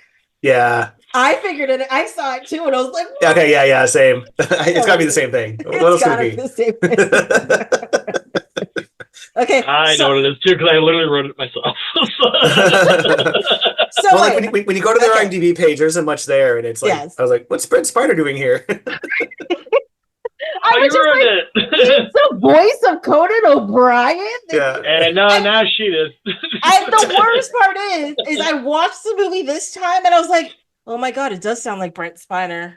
Yeah. But if you don't know it's him, you're not listening for Oh it. yeah, I would never guess it's him. I would never have guessed. And like I looked it up and I listened real close and I was like, that is correct. I also like this Snatch I've seen 100 times as well. I don't remember if I recognized that George Clooney was in it. Yeah, I think I made the doctor doctor trying to save Kenny. That like, one I knew. There's been an ongoing joke in the show that George Clooney plays a dog, or like he'll play like they'll say George Clooney's in this episode, but it's like a non-speaking character or an animal. Mm-hmm. And I never knew if it was actually him or not. And then so I may have thought this was a George Clooney impression. No, that's no, it's definitely him. It's him, yeah. Which I think is hilarious. I loved it. Yeah. Oh, I love that scene. Yeah. So and it's funny, they actually stopped killing Kenny in the show at some point. Mm-hmm. He's not really. I can't remember if he's in the newer seasons or not, but they stopped doing you've killed Kenny, every episode. Yeah. Got old. So if we've already spoiled the whole Conan O'Brien is Data Star Trek. Data is his name. British. He's British. Yeah. What are you, Dr. Like, Pulaski? Calling him Data? Data. I'm so sick of Adam's robot racism. Seriously. God. But apparently, like Conan O'Brien, who was later actually a voice actor on the show, was totally fine with it, but he was only offended by one thing. What is the one thing he was offended by? That he was the narc who got Terrence. Oh yeah, then he narked him out. No, wasn't that? Oh, I don't know. What is it? Archer, you gotta guess. I mean, he dies at the end. I can't seem to be mad about that. Wait, Conan O'Brien dies. He throws himself out of a window into a car. Oh yeah, and the guy walks over and goes, turn off the car alarm and walks away. Sorry, go ahead. He was so offended that they thought his show was filmed on a higher floor. He's on floor 6. You can't do that shit. Oh, yeah, he jumps out like the 20th, 30th floor. That's funny. That's funny. Okay, that's a good one. I like that one. I mean, in general, I love all the celebrity cameos in this movie. Like, yeah. Winona Ryder. I can't speak. Winona Ryder with the ping pong, and I forgot. But those were cameos. That was just like naming a celebrity. Oh yeah, sorry. Yeah, cameo is the wrong word. But like South Park always does that. They'll throw celebrities in, like, and then it's a bad impression of them. Which I love. Yeah, and purposely so. But the ping pong ball trick gag, I forgot that she's actually just sitting there hitting him, and I laughed so hard at that. It's so dumb, but so funny. It's so dumb. Dumb. Why Winona? Like, why? Just like, why was there a picture of Skeet Ulrich in hell? In hell, like in Satan's bedroom? Fucking line here. Why Skeet Ulrich? It literally says that. Because it's random and funny. It is. It really is. Yeah. It is, but like to a point, it gets a little because like you start losing like when it's so much of it. Yeah. You don't like get them all. It kind of felt like diminishing returns at a point. Of them over my head. Yeah. Especially as a kid, I didn't understand a lot of the jokes back then, but I was probably still laughing. Because they said they said poopy or the F word. Yeah, that's what made it funny. How dare they? So one thing, like watching this movie this time, I don't know why. I also have not watched this movie in let's say 10 years. It's been a long time since You know what? Same for me. Or maybe I've just seen bits and pieces of it. Like, maybe, yeah. yeah. But like one thing I don't know if I'm picking this up in the wrong place or what, but when they're watching the Terrence and Phillip movie, Mhm. and they're making fun of Canadians, all I can think of is this about Freddie Got Fingered? Like, is this like a Tom Green Oh, like attack or something? But now this makes me think like maybe I shouldn't have said that because I don't know when Freddie Got Fingered came out. well, wait, so you said this is 99, right? So now I'm talking out of my ass here, but in the No, show, they'd already, Freddie they've Got already Fingered introduced came out 2 years Canadians. after. I'm sounding stupid Oh, again. okay. Now I gotta cut this. No, sorry. But Go ahead. Edit all my I mean, dumbness out they had too, introduced please. Canadians in the show earlier, like in the previous season, or Yeah, in the TV show, yeah, they did. Yeah, they yeah. definitely introduced And them. I always really enjoyed whenever they made fun of Canadians. It was funny. Mhm. Apparently, in Canada, there's one road from Their Halifax beady to eyes and Vancouver, floppy and chops. it's basically the Wizard of Oz, like the Yellow Brick Road. It's so dumb. What's that? Young Street? Yes. Okay. Yeah, apparently it goes east to west. To our audiences, we're in Canada. Canada? Yes. But it was also funny Was some of that the helpful, Canadian Tracy? references they That was made were very so out of helpful. date, like Anne Murray. It was, I mean, I guess Atlanta's more sad. Yes, they I guess. didn't. I have I so don't know if she's many really things. relevant anymore. She's How kind of dare you? relevant. People still are still quote ironic in Does the she have a wrong fucking way. Vegas residency? Does she? Right Oh. now? I don't know. Yeah, I don't know. My everyone bad, has more Alanis. than. My bad. Sorry, Celine Dion. No, she stopped hers because she got sick, or maybe Yeah. it started well, again. she was busy in Paris, but yeah. Oh, that's true. She did. She was part of the Olympics. There you Also, go. Celine Dion has more money than God, She really who does. was played famously by Alanis Morissette in Dogma. Way to bring it back around. Circle. Circle. Yes. So yeah. That's okay, how we so, jerk it. Yeah. So I'm just gonna. You can ignore my Tom Green comment. We're fine. Okay. Yes. Don't cut it though. Don't, Everyone must know your shame. He existed as a person. Yeah.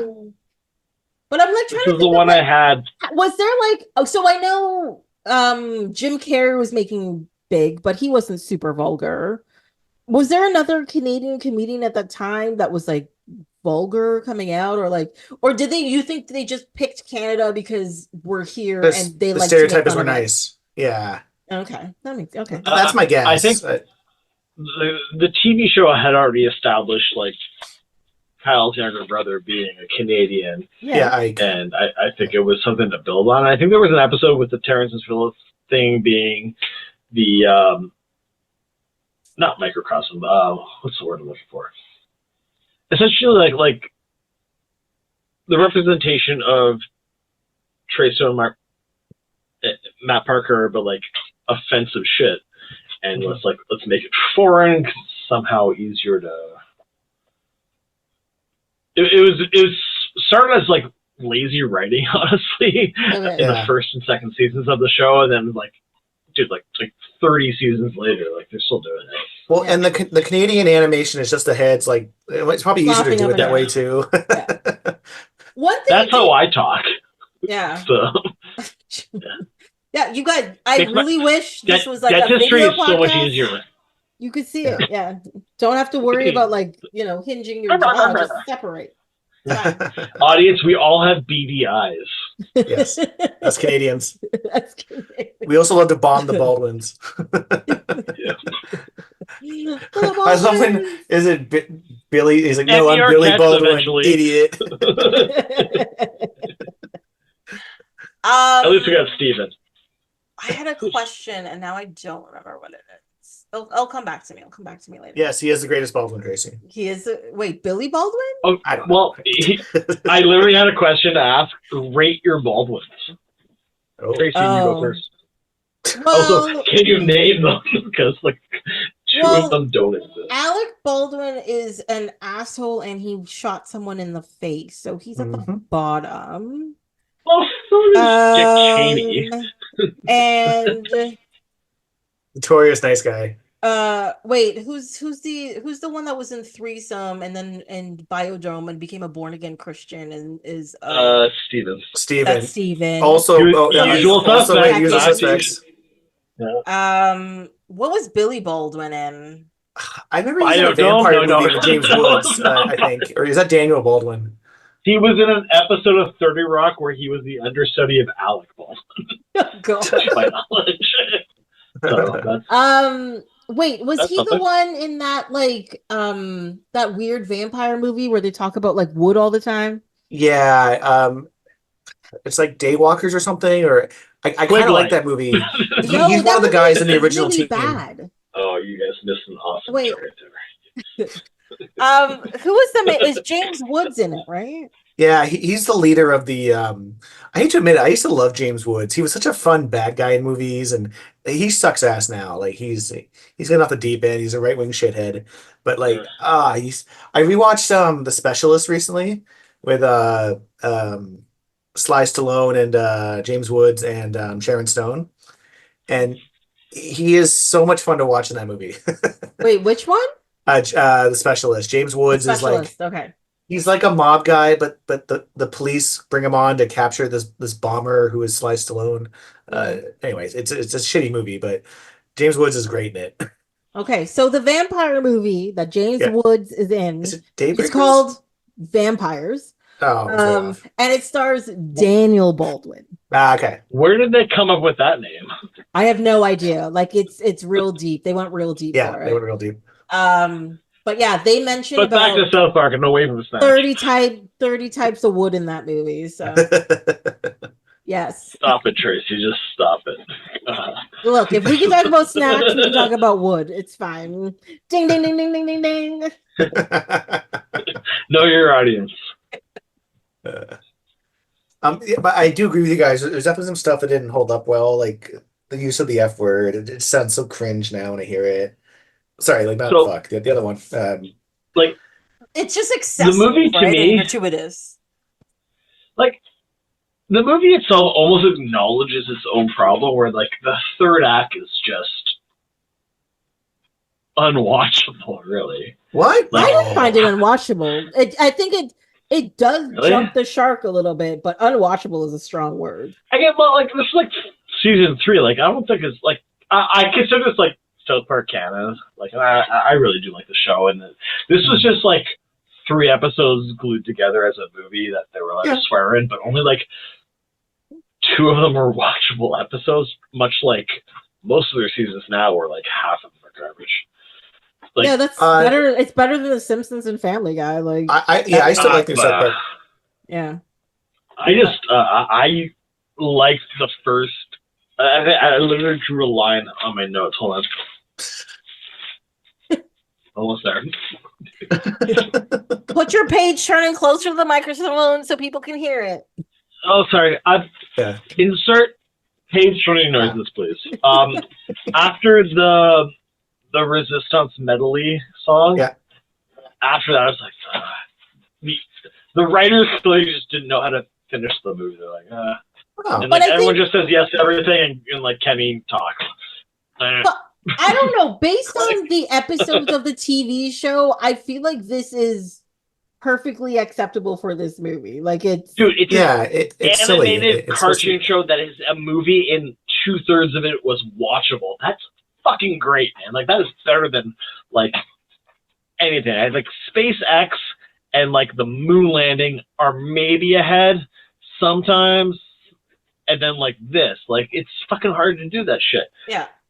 But it wasn't great the last 20 minutes, which is weirdly 1/3 of this movie because it was a fucking hour long. Like, it's a really short movie. Like I even have to get my second VHS into the fucking VCR now. No. I've already done this exercise of looking up the movies that have 2 VHSs. Okay. Titanic was one. Titanic is the best double VHS movie ever because you can watch the first one once and then throw it away because no one gives a shit about that and just watch the fucking people sink. You don't care about the love story, Adam? I'm shocked. I do not, but I like the guy that was like flipping downward. And he like it hits the propeller. Oh God. I remember seeing that in theaters, and someone just started howling in Everyone the who saw that. Oh my God. Y'all are Like, crazy. yeah. But I disagree. I don't think the last 20 minutes is like unwatchable. There's still some funny stuff. Maybe unwatchable was a strong, a Strong strong word. assessment, but like, Yeah. like it's a slog. Like the third act is like it's acknowledged in the movie where like the mole, who is a Mhm. stupid character, like has a watch as like third act is almost ending. Like Yeah. like But the mole also did something where I was like, oh my God, that's where this is from. Because for some reason, I thought the giraffe dying was from Clone High. And then he's just Oh. like, yeah. I was just like, oh, that's where this is from. Okay. That's fine. That's funny. I do disagree with you. I think the last of the movie stays on par with the rest of the movie. I actually find oh my God, which the character, he's in love with the girl. There's the girl that I Oh, love, Stan.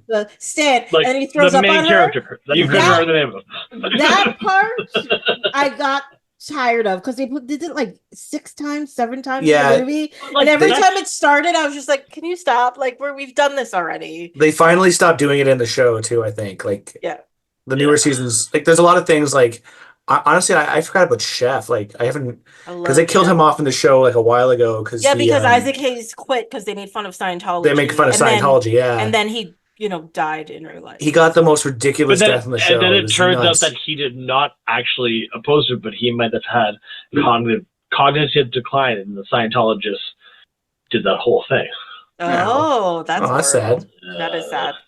Well, Yeah, 'cause to I the like audience, Chef. I'm not a conspiracy theorist. It's just that Liar. Bijou Phillips keeps threatening to kill my dog, so that's why I say these things. I don't know who Who's- that is. who's Am I Bijou supposed to get that Phillips? joke? Danny Masterson's wife, or Oh, her. ex-wife, Okay. because of the rape.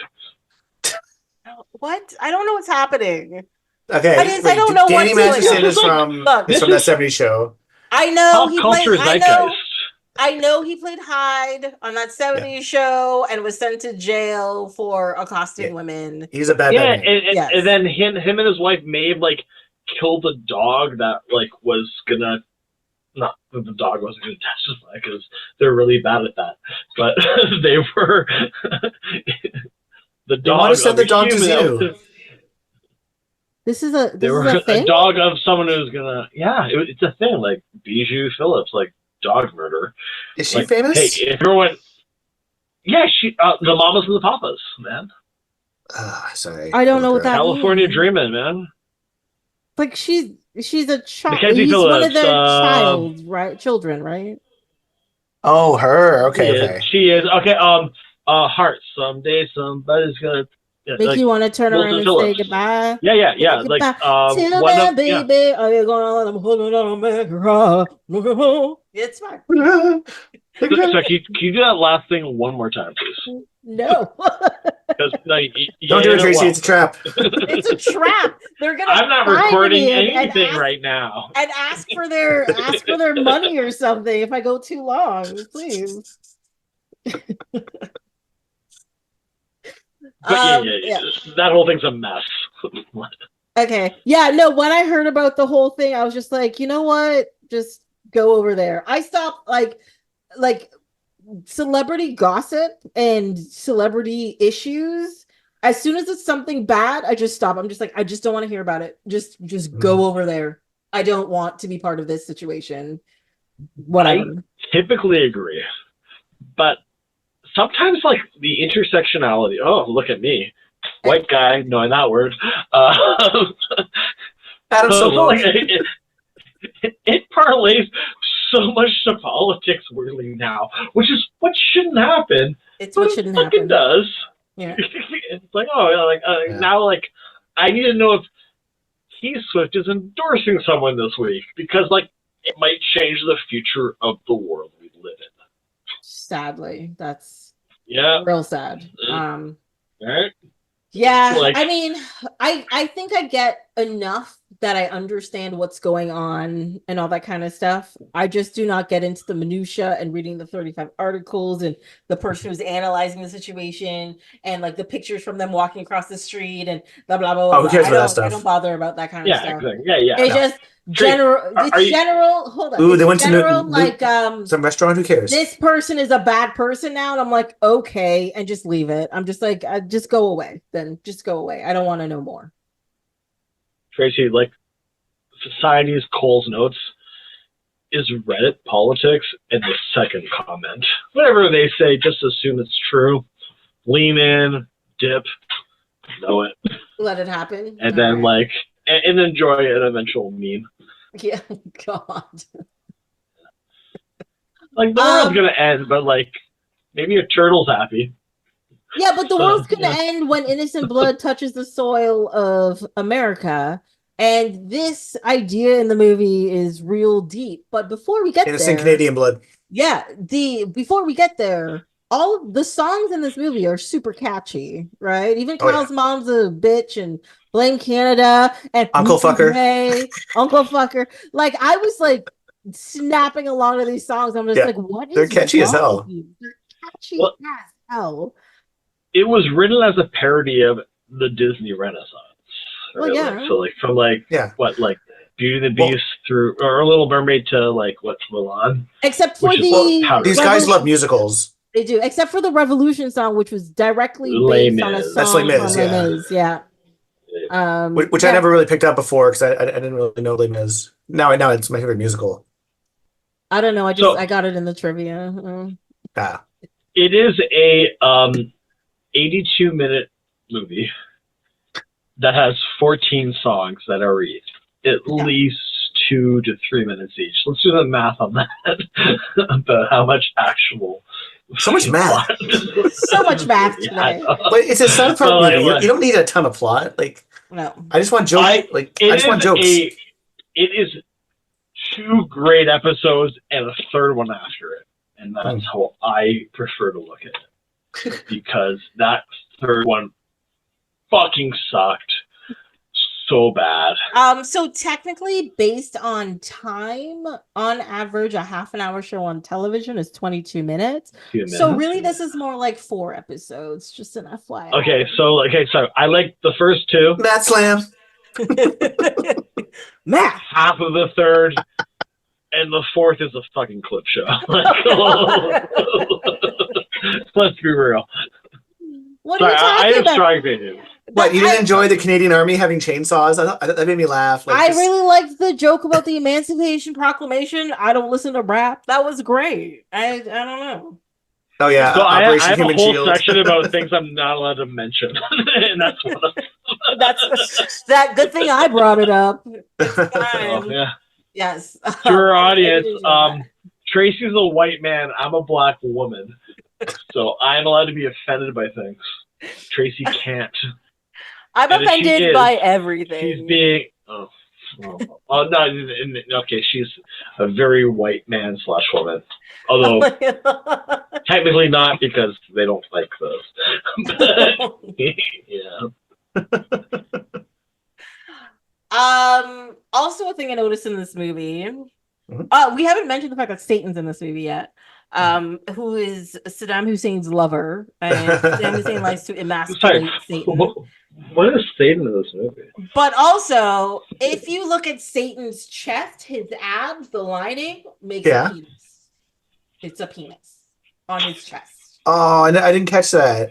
Yes, this is the first time I got that.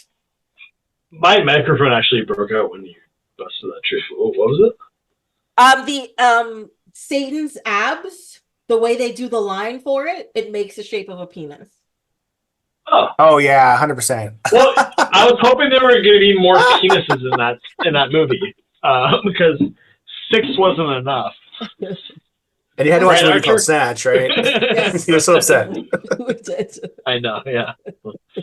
Like, I have to cleanse my mind. Where are the penises? Throw them at me. There's a lot of penis. You see big gay owls. Yeah. You see Satan's dildos. I have a penis count sheet. Hold on. I think there's boobs in Kenny Heaven, but I swear Yeah. there's Yeah, yeah. There's titties. Adam, check your notes. not found. Sad. Sad, Summer I they tells record ya. that. Okay. So most of my time watching this movie, and I watched it twice actually, was just kind of writing down like sight gags Yeah. and such, and like that's pretty much what like this movie was. I was sight gags, but a couple ones that I thought were great is when they talk about the Canadian economy when they were talking about banning Terrence Oh, Phillip, I wrote that down too. and there was a pie chart. You copied it. Yeah, I did. So about 30 to 40% is Terrence and Phillip. Yeah. About 20 porn industry. There's Snowball Machine, I remember. Snowball Machine, yes. The log industry, X Files filming, tourist industry, and the Dion fishing industry. What is the Dion? Yeah, I didn't get that one either. And her kids just fishing? Is that Celine's like family fishing business? I have to assume. Maybe. Yeah. I have no idea. Keep in mind, like, I don't think she had not is awful, but like, she was not married with children in 1999 when this came out. So. She wasn't dating her manager yet? Ugh. No, they have been together since there was an interview with them. They first met when she was 12. He said he was in love with her when he first met her. Oh, it's so gross. So essentially, it's so gross. I know, now, though, so I know if you hear her talk about him, it's beautiful and wonderful. But when you hear him talk about her, you're like, you groomed her and put her in this position. 100%. It's so creepy and it's so weird. Ugh. And honestly, the only reason he's not being absolutely like destroyed in the media is because he has the benefit of being famous and dead, with a very successful rich wife who has her own shit that's arguably more interesting. So just an FYI, I did find what the contents of the pie chart is. And it is the Canadian economy is based on the snowball machine, the tourist industry, the log industry, the porn industry, the Dion fish industry, and filming the X-Files. Those were the we literally just did this. Did you say filming the X-Files? I feel like you didn't say filming the X-Files. Literally said that. I'm sorry. You can silence that in your head. Sorry. Yeah. I do. Our listeners can do it with their mute button. So, to be honest, listeners, I do mute Adam mentally on a very regular basis because it's smart. You just like to talk. You just keep blabbing. I'm just like, whatever. And do my blah. I'm Adam. Have you tried being more interesting, Tracy? Have you tried being more interesting? I think that would help us. Tracy, how could you?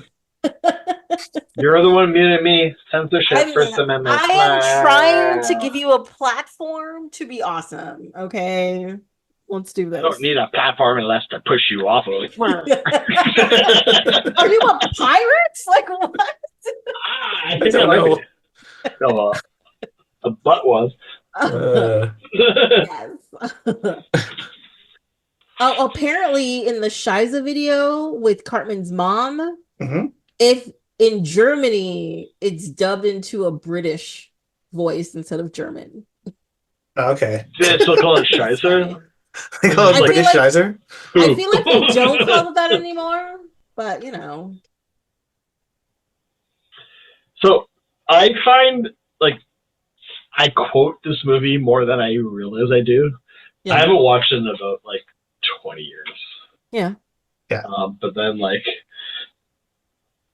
and Tracy, be prepared to redact all of this. Oh God. Great. Yes.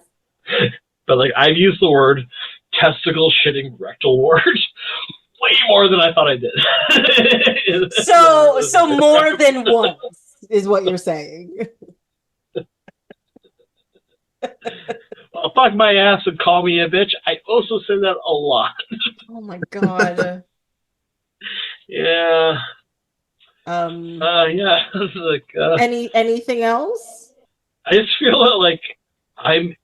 There's quite offensive things. I'm not a mature person, but I feel immature having watched this recently. Like, oh yeah, it's just potty humor. Dumb. So much potty humor. It's totally potty humor. Like the jokes are not even that well crafted. Like in 20 years ago standards, maybe they were, but like, Yeah. and he's just like, it's like, oh fuck, Yeah. I said that because like they're also like misogynistic, homophobic, racist. Like there's that in it too. Well, Like, they've always been the go after everyone approach. They tone it down with some ways with the newer okay, seasons. but like humor punches up, right? Like, Yeah. and I don't feel that a lot of this did. You know, Well, who were they punching down on? gay people, black people, women, a bit. Like there are times. Well, Like I mean, like, are you talking about like, the military stuff, like the human shield? I honestly, actually, that probably didn't. Actually, that was more of a commentary on how shitty white people are, and we're awful. Audience, like Can I bad. just say, to be honest, I don't think they're actually punching down at anybody. I think they're just punching at everybody. And some of the language, like, That seems like a cheat to me, though. Like it is kind of a cheat, but I actually do think that's what they're doing. They're like, no, nobody is safe. We're gonna safe, just punch at everybody. Yeah. But like not being safe or just like, oh, this is easy. Because like honestly, like similar to Snatch, calling it back audience, like the whole like, oh, partner, but not that partnership. It's just like a lulz, like late 90s, early 2000s joke shit. Like it just seems like weird now, right? No, I agree with you. Like I find like 80s and 90s or early 2000s stuff, there's a lot of like jokes that are essentially like, I love you, bro. No homo. Like it's so a much lot of, no homo there's jokes. so much of that. Yeah. And that's exactly Wait, are there no homos here? Not in this Zoom. I just feel like it was such this intense raw nature at that time that they couldn't have feelings or anything, and if they did, they had to make sure that it's not a gay thing. It's them being just honest and real and like men. Like it's stupid. Like, do you think they're making fun of Big Gay Al? Because like I don't like. He was one of the few gay characters I even saw on TV back then. Like, I don't think he's a great character. And like, super thanks for asking is like fucking hilarious. Yes. Like, just do not get me wrong. Yeah. And I'm not just trying to make this like a gay thing as a white gay man. Like that is not the issue in society right now. Like it's not. But I feel that like 25 years ago when this movie came out, it was easy to like do this shit, and it doesn't hold up to me as well. It doesn't. I think like it just seems like it's not about being gay. It's about being like someone who's that I'm like a funny, smart guy that like this is just fucking lazy, and that's what's offensive to me a little bit more than anything else, right? And then some of the jokes definitely are. I definitely. Oh yeah, and I get to like, be like, I'm gay, so I can like run hard up to something and be a total prick about it, which I will. And also, I'm a black woman now too, so deal with that. Deal with it, Tracy. Fine, I will just suck it, Tracy. You white dude. No, I actually completely agree with what you're saying, and it's true. Like a lot of, especially comedies from that time period, they would often take cheap shots at gay people and especially fat people and fat women. Oh yeah, was like cheap shots every 3 seconds, because they're just like, well, this is where the humor is, and you're just like, but. Like, and sometimes I feel bad because I'd be like, I remember laughing my ass off at this, and then watching it now, you're just like, oh god, like this is not even working. Well, like an example is, oh, sorry, go ahead. No. Like for me, like I remember in theaters when, or like, sorry, not just the first time I watched it, like whenever Saddam and Satan are in bed and he starts pulling out dildos. I remember like that was the funniest thing. Like I was just howling. Those weren't dildos. Those were severed penises. Oh, even better. But Oh, Now I was you're like, on oh a list yeah, now. like Okay. it didn't make me laugh like it did like obviously like I'm 25 years older now. It's of course not everything's gonna and honestly, what comedies really do super hold up? Like for me, it's They very don't. few of them. Like especially from the Ar- 2000s. Yes. Arrested Development, but then you even still then have to kind of like ignore a couple things here and Yeah, there. it's gonna happen with anything we watch. Yeah. Like just 20 years No, old. I'm not trying to be like that. But Oh, like no, but to your point angry though, guy. me and my friends would say the F word back then, and it's not proud of it now. Like most of us grew out of it, thankfully. Yeah, but I think like But I with guess But I mean, South anything Park probably didn't help because I was hearing these characters I love say it, and all the time, yeah. and I'm a dumbass. I was a yeah, dumbass, still am. But But I think like with anything, humors change, how we use language changes, and yeah, it's sort of reflected in the media and like the art that we intake. And I don't know what it'll be in the next 15 years or so, but we'll probably look at stuff that came out in this time period and be like, why did we think this was funny? But yeah. there'd be things in there now that we're just like, you know, I don't know how this was funny at this time and now it's not funny. I'm so confused. Like that's a thing that will happen no it, matter what. Oh yeah, and it's interesting that this movie that's like a good movie. Like, Mhm. was never gonna win Oscars and shit, but like it's oh, interesting. Like It kind of almost talk about did. that best a song. little bit more. Yeah. I have a whole fucking page on that, by the way. So Tracy, this is why Hold on. this podcast is going into Saturday, Sorry. by the way. Before you get on that, one more thing about this like, change in comedy and change in our sense of humor. One thing about South Park is that from its inception, it was made to quote unquote offend people but make them laugh at the same time.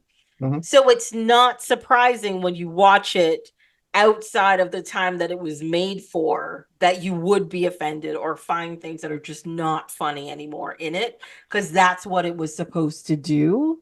Mhm. And that's one of the reasons why when we first started talking about the movie, I said I was mad that I still laughed at it because some of it was just flat out offensive and it still made me giggle. And I was just like, I thought you'd outgrown this, Tracy. You should know better. But yeah, it was still there. Yeah. No, Can you think of some of the stuff that really made you laugh? Honestly, you were just talking about Saddam's dildos. And Awesome. he just like jiggled them in his face. And I'm sorry, it Yeah, made me giggle like a 5-year-old. Like it was yeah. ridiculous.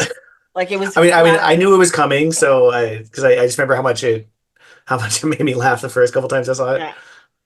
Um, but even like the Kyle's Mom is a Bitch song, you're like, yeah, Yeah. she's not a great person, but shit, that song's kind of funny. And it's just flat out just cussing and him being like gross. And I'm Yeah. like, why is this making me laugh? oh, and when it's like the African voices doing it, it's like, oh my god, I should not be Oh, laughing and, this and Carbon's in fucking blackface. hard. Or no, he is Yeah. he in whiteface or No, something? he's in blackface. Blackface. Okay, Yeah, okay. yeah. Yeah, he does it because I audibly gasped at that part and I Yeah. still laugh. Okay, like it is wrong.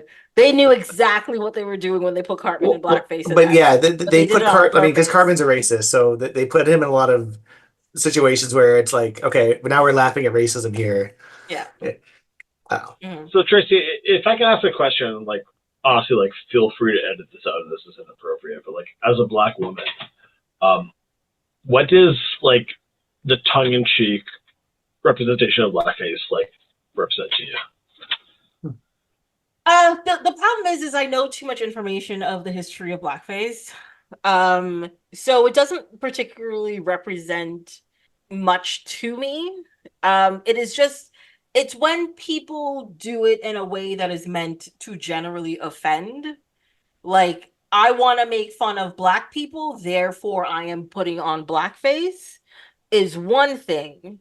But if somebody like a couple years ago, there was some celebrity who went out for Halloween and wanted to be a black character from Orange is the New Black, Hmm. as Okay. and then they put like dark tanning makeup on their face, and I was just like, she's like, I just really like this character. They're really cool because of these 10 reasons and blah blah blah blah. And people were like, you did blackface, and I was just like, you know what, whatever, right? But if you have a person who's in blackface and pretending to do a crime because this is what black people do, that's a very different position, right?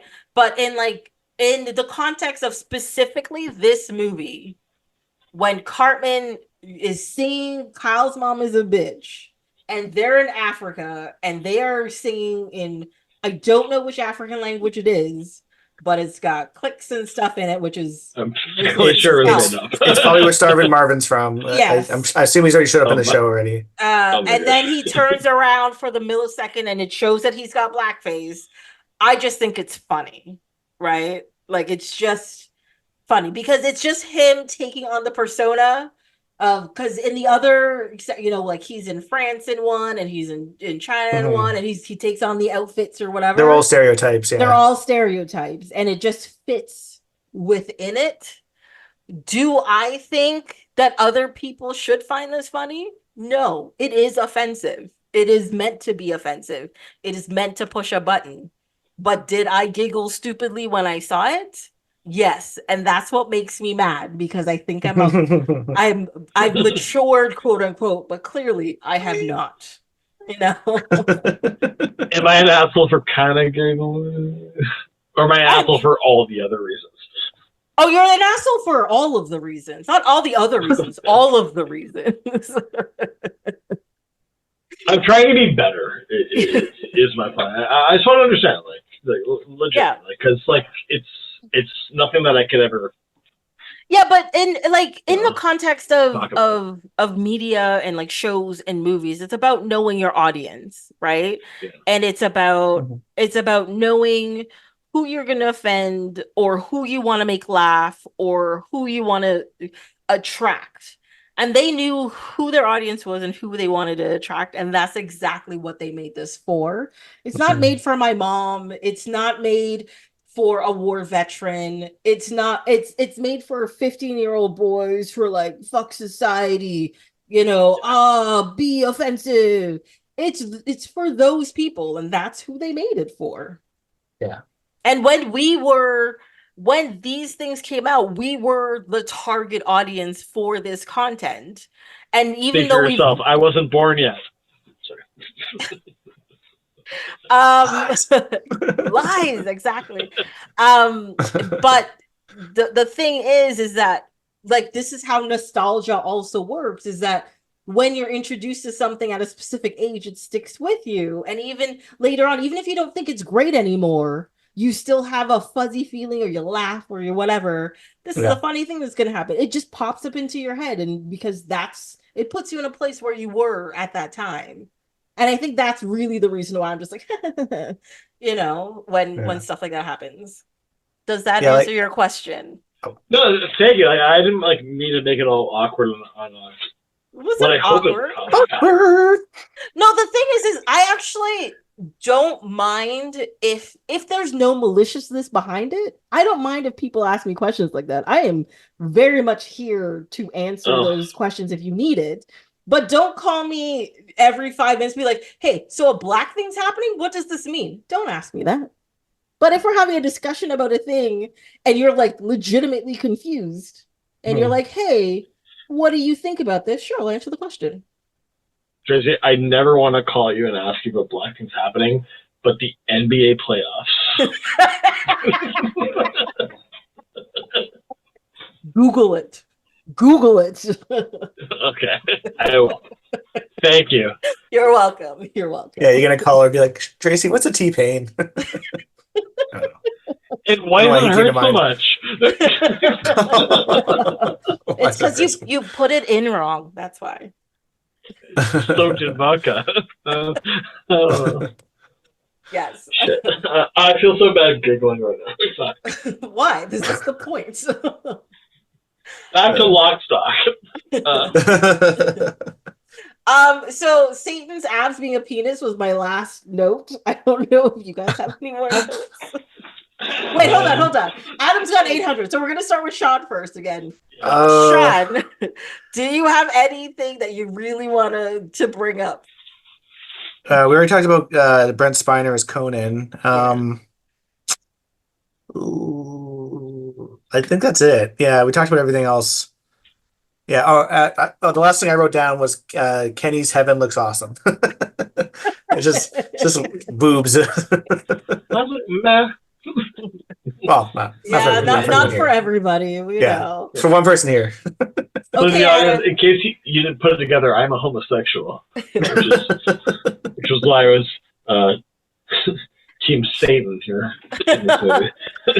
Okay, Adam, you get to pick two 40 things, thank you. Two things that Crazy if we Life haven't- 40. If we haven't talked about it, you can bring it up. Oh God, he's flipping pages. I thought I was everybody. being a good person, like doing research and being diligent. What's the thing you did research on that we haven't talked about yet? Wait, Adam, you By read research, something? I mean Wikipedia and things. Okay. Also, you guys hit it all. Like, AKA research. Hello. I'm a white guy. Fall upwards. That's it. Okay. Not to be hypercritical of a movie that I think we all love. Like, I think I've been vocal about how I was not enamored with the last 20 minutes Mm-hmm. of the movie. But again, it was an 82-minute movie. That's 14. The last songs. Yeah. Like, there was no talking in the movie. It was mostly song, and then I have a note saying I really hated the mole character because like how is he different than the Wendy's love interest character? Like, Well, he really hates God and how God screws him over. yes, and the other one was British and one was French. Could they not have been the same fucking character? It's like same as the bit here. No, Sorry. no, that's not how that works. Also, why Winona Ryder and Brooke Shields? Why? Like, why did they just like decide to do that to them? That's something they've always Is done. there a though. reason? It's always been Also- like random celebrities. Sorry, Brooke Shields, for some reason, is voiced by Mimi Driver, who was also famous at the time. So I don't understand. Oh, what that really? was about. Oh, I missed that. Yep. So random. Dude, Yeah. Love it. Conan O'Brien was very famously voiced by Jonathan Frakes. How dare you? Oh, shaking fists. Yes. Suck a dick. Okay, you have one more thing you could pick to talk about. I have one more. Like, it's not really a trivia thing. It's just like the whole thing was like a commentary on the MPAA about how like swear words are bad, violence is totally passable, and In the I US, guess yeah. like in a 1999 world, it may have been more cogent, if you will. But like South Park right now is the second longest running animated series of all time, following The Simpsons. Trey and Mark Parker are billionaires from this fucking series, or like if you divest that shit into the movie Basketball. But anyway, as they do. White guys Did don't like Basketball that. come out before this, or am I crazy? No, basketball is I think next, and then wait, no, is it first? Maybe you're right. Yeah, no, I think it's basketball, South Park, and then Team America. Horrific, deplorable violence is okay, as long as no one says dirty words. And this is like a quote, like not a quote, but like the whole argument from Sheila Broflovsky. Like, but South Park did this and did both sides of it, right? Like they even back then in 1999, like they were not small, like they were fucking big. They got to do the words. They had to bleep them, and they bitch about bleeping it, but they still got to do the violence. It's disingenuous to me that like they played both sides of this, and like and now it's paid off the way it is. And I don't begrudge them for the way that they had to operate their business, but like they made money off of fake indignation and fake oppression that didn't necessarily exist to a degree that they said it did. And I get a little bit grossed out about like no one was sitting there like protesting like this movie with signs. Like it was yeah, kids shouldn't watch it because like kids should not watch it. Well, no, it's not for little kids. But like it was very much like a Paramount or whatever the predecessor of the production company that ran this. It's Paramount. Orchestrated this. It did feel a little shitty watching it now, like 25 years after it came out. I don't know what my feelings were back then because I wasn't thinking about this kind of stuff. It feels like a point created to make a point, created to make a point, if that makes sense. Okay. Yeah. So, like, loved it. I thought it was hilarious. The first two halves, I thought it was hilarious. The third one could just go fuck itself with a cactus. But I feel this is, like, cutting edge to look like it's cutting edge. Yeah, okay. Those are my thoughts. Okay, so sorry, I just wanted to make a little clarification on the order of movies. We forgot about Orgasmo. That came out Oh, first. yeah. The Mormon porn movie. 17, yeah. Then it was Basketball. Then it was South Park. Wow. And then after that was Team America. And I loved... do you own Team America, Tracy? I do. Oh, good. Okay. If no one's called it, Can you schedule it in before tea? Now, that also has some really cringy stuff. Yes. The organization name is like FAG or something like that, or no, it's intelligence. No, sorry, the one the actors create. Oh, okay, yeah. Yeah, it stands for something like I can't remember what, but it like jokes like that don't really. Oh, anyways, yeah, definitely they don't. They hold up. don't really hold up or land. Not even as close. Well. That I agree with Adam where it's lazy. Yeah. I do want to. Adam made me think of one comment I did want to make about this movie that I found really interesting, and it is in the third act, which you do not like. But this might be one of the reasons why you didn't know why you didn't like it. It's all the references to horrible things the United States did in war in the past. Name one thing. So there's the internment camp for U.S. citizens because they're Canadian. They did that to the Japanese during World War II. The whole thing about Black people, Black soldiers being fodder, that was also done in World War II and possibly Vietnam. And there was one more. That's just poor people in general. Yeah, it's poor people in general. There was one more thing that was in there that I lost my train of thought now. But like they did make several references to real historical atrocities the United States did to their own citizens. And that was actually one of the reasons why I liked the third half. I was just like, they're actually like now, even at that point, and now what they're doing in this movie seems outlandish and crazy. Yeah. But it was things that was actually done, for the betterment of their people in the States.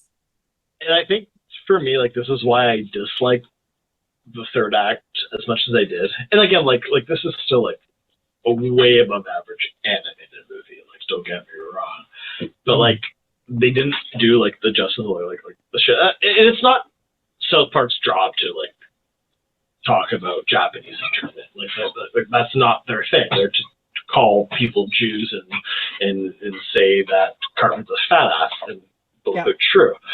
But like, if you're gonna go that far with it, like go all the fucking way. Yeah. And I feel like the third actually was like, as a medical term, pussy assed, where they didn't fucking do it.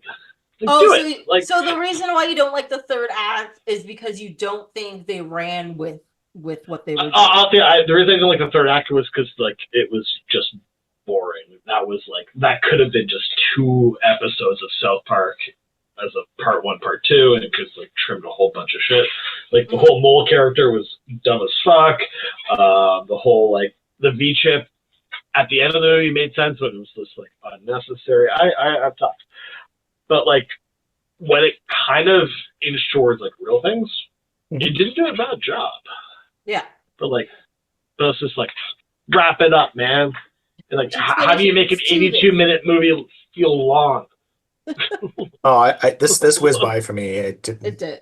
For me too. Like I thought same it with was Snatch. just like, it's quick. Yeah, Yes. One more question. I'm going to ask the question. Do you have any quotable lines? Because we watched Snatch. In my opinion, Lock, Stock is more quotable than Snatch, but a lot of people online say that Snatch is a more quotable movie. Mm-hmm. But this is a South Park movie where it's horribly offensive. Do you use any of these in real life? Punch and pie. I We use would totally be punch punching and pie pie here. I No, mean, I don't- I haven't had like a party or anything in a while, but I'm pretty sure the last time I did, I told people punch and pie at the end when I was like, come over, punch and pie. It's fine. Yeah. Did you actually have punch and pie, or do you just try to No. trap? No, Tracy just talked about the Le Resistance the whole She time. wanted It to was start The a very whole upset. time. Yes. Ah, Half the people left when they found out there was no punch and pie. It was a whole I thing. It want was a pie. fiasco. Two people. Yeah. Absolutely. Come Uh, on. so I mean, I feel like we've covered some really big things here. Yeah. We touched on Star Trek as well. Yay. So it's fine. But per usual at the end of this, what are your recommendations for these movies? We'll start with Adam this time. So what are my recommendations of Yeah, movies? like should the audience you think like like yeah, watch them. They're good. Like or So be like nah, stay away.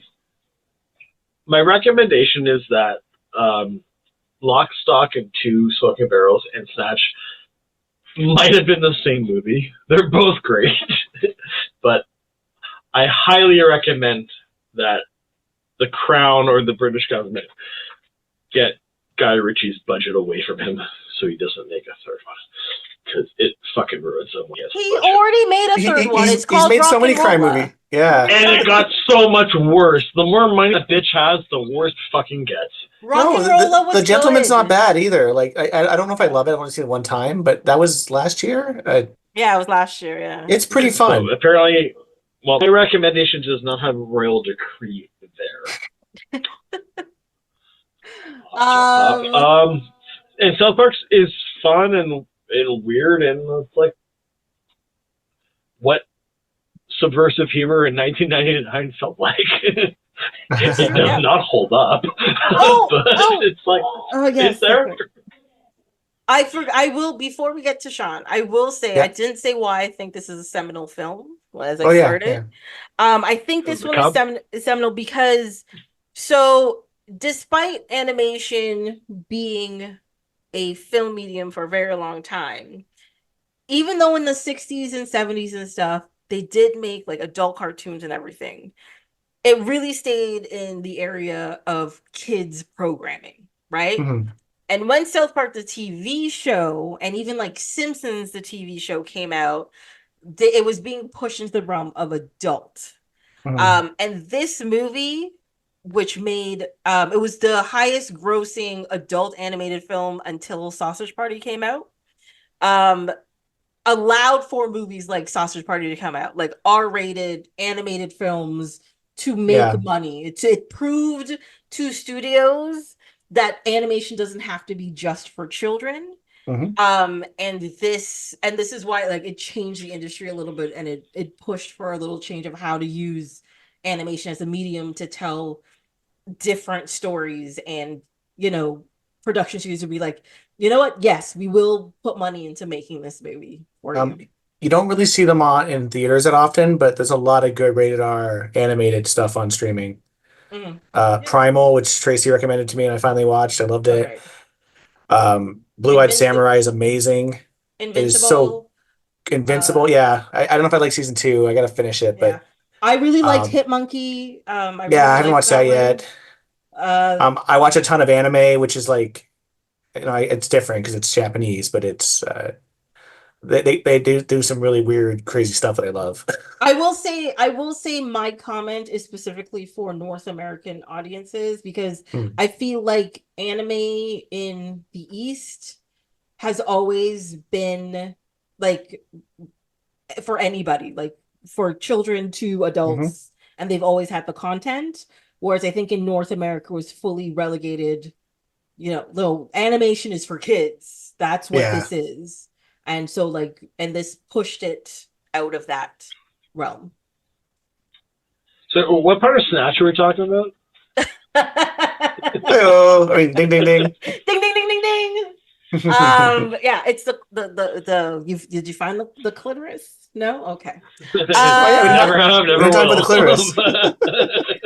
will. Just in the woods magically. Yes, that's where it hang out.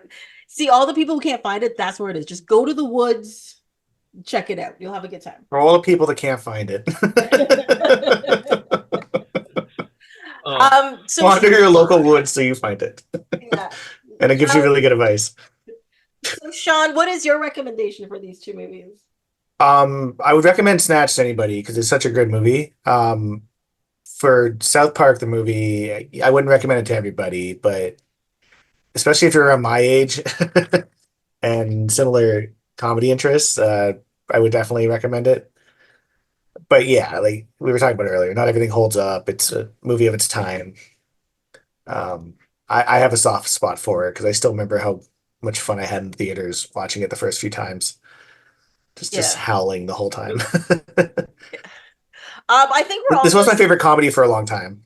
I'm not even sure what it would really. be anymore. Yeah, oh yeah, this or Me, Myself, and Irene, which that does not hold up at all. Yeah, I used to No. love that movie. I did not even like it when it came out. Yeah, No. but now it's just like, oh, it's one of the Farley brothers. Like every joke is punching down essentially. And Yeah. So is yeah, Dumb and Dumber, but Dumb and Dumber legitimately makes me laugh though. yeah, but the characters are sweet, and I don't know. Yeah. Yeah, And Jim Carrey. so this is one time you brought me on where I like both movies. Mhm. I'm not here for one of the shitty ones I was that we can make fun literally of. on the podcast last time with you, and you loved them both. Wait, what were the last two movies? Plan 9 from Outer Space and the Pirates of the Caribbean. You gave them both 11 stars. Pirates, man. I don't know. I don't know if I love it. Wait, that's the one you have an issue with? Oh, Plan 9 is a great bad movie. What are you talking about? All right, everybody, take Sean's recommendation with a grain of salt. That is fine. Yes. That's any recommendation I give. Yeah. Our show's awesome. I do kind of agree with both of you. I think Snatch is a great movie. It's it's a solid like heist, crazy stories, interconnectedness happening in there. I love that aspect of it. If you're offended by coarse language, you can't watch either of these movies. Tracy's mom. My mom or this podcast. This is Tracy. But South Park is definitely a specific acquired taste. Yeah. And I would be very like careful who you recommend it to or who watches it for sure. Yeah. Yeah. I agree. Yeah. Yay! I would argue that South Park has a point of view that Snatch maybe doesn't. Oh yeah, wait, Snatch is just a good time. You can't say that's a real provocative statement. You have to explain that statement. Snatch was like Guy Ritchie, like having Brad Pitt and swearing and doing shit in South London with fighting and violence and a weird convoluted plot about boxing that didn't quite make sense at the end because like everyone just agreed to let that happen. Well, technically, like, the movie's about a diamond, and then it happens to have boxing in it. But like the diamond is not really in that movie, though. If you think but it's about the diamond. Yeah, but the diamond connects everybody. Yeah, the diamond is the thing that it connects. Is a catalyst for everything. Yes, but like also like who's fencing an 86-carat diamond? Like other than the Queen of England, who is buying that shit? No one. Whoever buys it, what the first thing they're gonna do, no matter how beautiful the thing is, break it apart and sell it. But it's already a cut diamond. You can't cut. Anyway, sorry. Oh, so angry about weird diamond shit. Apparently, that's my line. Look at that. Yeah. You're like, what do you mean? You want to cut a cut diamond? This is just crazy. Can you explain to us why you cannot cut a cut diamond? because it's already been cut. Why would you spend the millions of dollars to cut $1 million thing that's now going to be worth less than those millions of dollars? Like, you already had like the perfect, most valuable version of this thing, Yeah. and then you're gonna But like you said, who is going? You can't make money off of it. It is a stolen item, and it's known it is stolen. Yeah. It is too big. But it could never have been stolen in the first place, and that's the problem. Like, that would have been like the world's most famous fucking gem. An 86 karat cut gem would have literally been in like one of 5 royal families' crowns. Like, that's all it could have been. It wasn't like a raw thing that was like recently found in a mine somewhere. It was like found, cut. Well, again, I know it's a movie. I know it's not real. Yeah. But it's horseshit. Like, the whole thing is like. So, but like, if you have a unicorn, right? So think about it. You have a diamond dealer that has this diamond. They have it for a reason. They could have been selling it to someone. It could have been relatively recently found, and it was going to it could have been going to the royal family, it could have been going to some famous celebrity or whatever, and then they stole it. Maybe that's how these robbers found out about it, right? But the buyer, if you steal it and you have a buyer for it, that buyer is gonna want to make more money off of it. And yes, technically breaking it down will make it less valuable, but you may be able to get your money's worth for it. You may still be able to make a profit if you're able to actually like set it into jewelry and sell it to somebody to make some money. Who is the hypothetical buyer of this fucking jewelry that is not literally an actual country or a European noble family? Like, no one can buy this. And even if like a random guy, even like fucking Kris Jenner is like, I want diamonds, it's fucking on the books. It's very famously there. If it's stolen, it's fucked. That's the whole point of the movie, is that this guy, Benicio del Toro's character, who stole this thing, is bringing it to this dude in the States who is going to pay him for it. That's the whole point of it. And it just doesn't make it to that guy. And that's my problem, is that you're right. That's the whole point of it. And it makes no fucking sense. Maybe it does make sense. Like, I feel like within the world of the world of the movie and these characters, it makes perfect sense. Yeah. Well, you can get away with anything with phrasing it that way. But this is also a movie where cops don't exist. Like they're committing crimes out in broad daylight, and there's not a Bobby where to be found. Hasidic Jews don't get frisked, apparently. Yes. In Belgium and Antwerp, which is in Belgium. Oh, take that. I know what you love, geography. I know. I'm the worst at geography.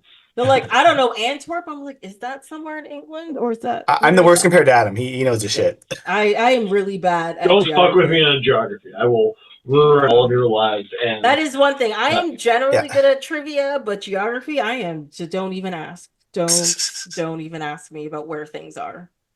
Yes. One more question. I know we're trying to wrap up tonight. Why, like, Saddam Hussein in South Park, and I know, like, later Saddam Hussein, like, but that was 1999. Like, the invasion of Iraq wasn't until 2003. Like, yeah. Why him specifically? Like, why not, like, well, they Gaddafi pick on Kim Jong-un and Team America, you know, they just... Yeah, but he was already, like, the thing after, they went balls deep in, part of the bomb. Like, into Saddam, like, and, like, this was, like, before 9/11. This was before... Yeah. Like, were they that pissed about the Gulf War? I honestly think they don't like Saddam Hussein, and they were just making fun of him. They just pick like they've done it with a lot of world leaders. I think they do with Putin now in the newer seasons. Yeah, but like Putin's like they make fun of Disney a lot. Actually, like Saddam Hussein in 1999, like he was a huge topic. Yes, he was. Well, the Gulf War was like in 1991, like 8 years later. Like, yeah, they were still fighting that war. Yeah, the second invasion was until 2022. Sorry, 2002. I mean, jeez. Yeah. Yeah, not 2 years ago. I'm sure your audience will correct you. Yeah. Yes. No, but I think at that time he was still highly topical. And we weren't on the other guy because Well, what- we had to wait till 2001 for that one. Yeah, what other world leader would you pick for the time? For Like, that time. I feel that Like like Slobodan Milosevic? Like, I don't know. Like, no, I'm honestly, serious. Like, that. Yeah. Well, no, you're not wrong though. Like, that was yeah, like the US was a at war with thing, them. like, Or NATO like was. even like shit like Gaddafi would have been more like relevant. Oh, because clearly I think he they pops up wanted in to the go show. Arab with it. Mhm. So like, Yeah. it was, But I mean, they also like, he's literally just a picture of Saddam Hussein, and that's it, and his name. Like, he doesn't act anything like him. He sounds like no, like of he course doesn't. not. It's Like, just I don't know. It's all silly, and I love it. his mouth works like a Canadian. Yes, yes, Oh. dirty Canadian. All right, guys. Thank you so much for being on this week. Pleasure. Thank you for having us. So I will for sure have to have you guys on again sometime this year, next year, whenever. So yeah, great. I'll see you next time. All right. Bye. Thank you for having us, Tracy. Bye. Yay, bye. Well, that's it for this episode of Off My Shelf. Until next time, you can follow along on Instagram and Twitter at ohmyshelf, or you can send an email to ohmyshelf@gmail.com. This episode was produced and edited by me, Tracy, with original theme song by Ori Falconer. Like, subscribe, leave a comment wherever you listen to this podcast. Come back next time to see what falls off my shelf.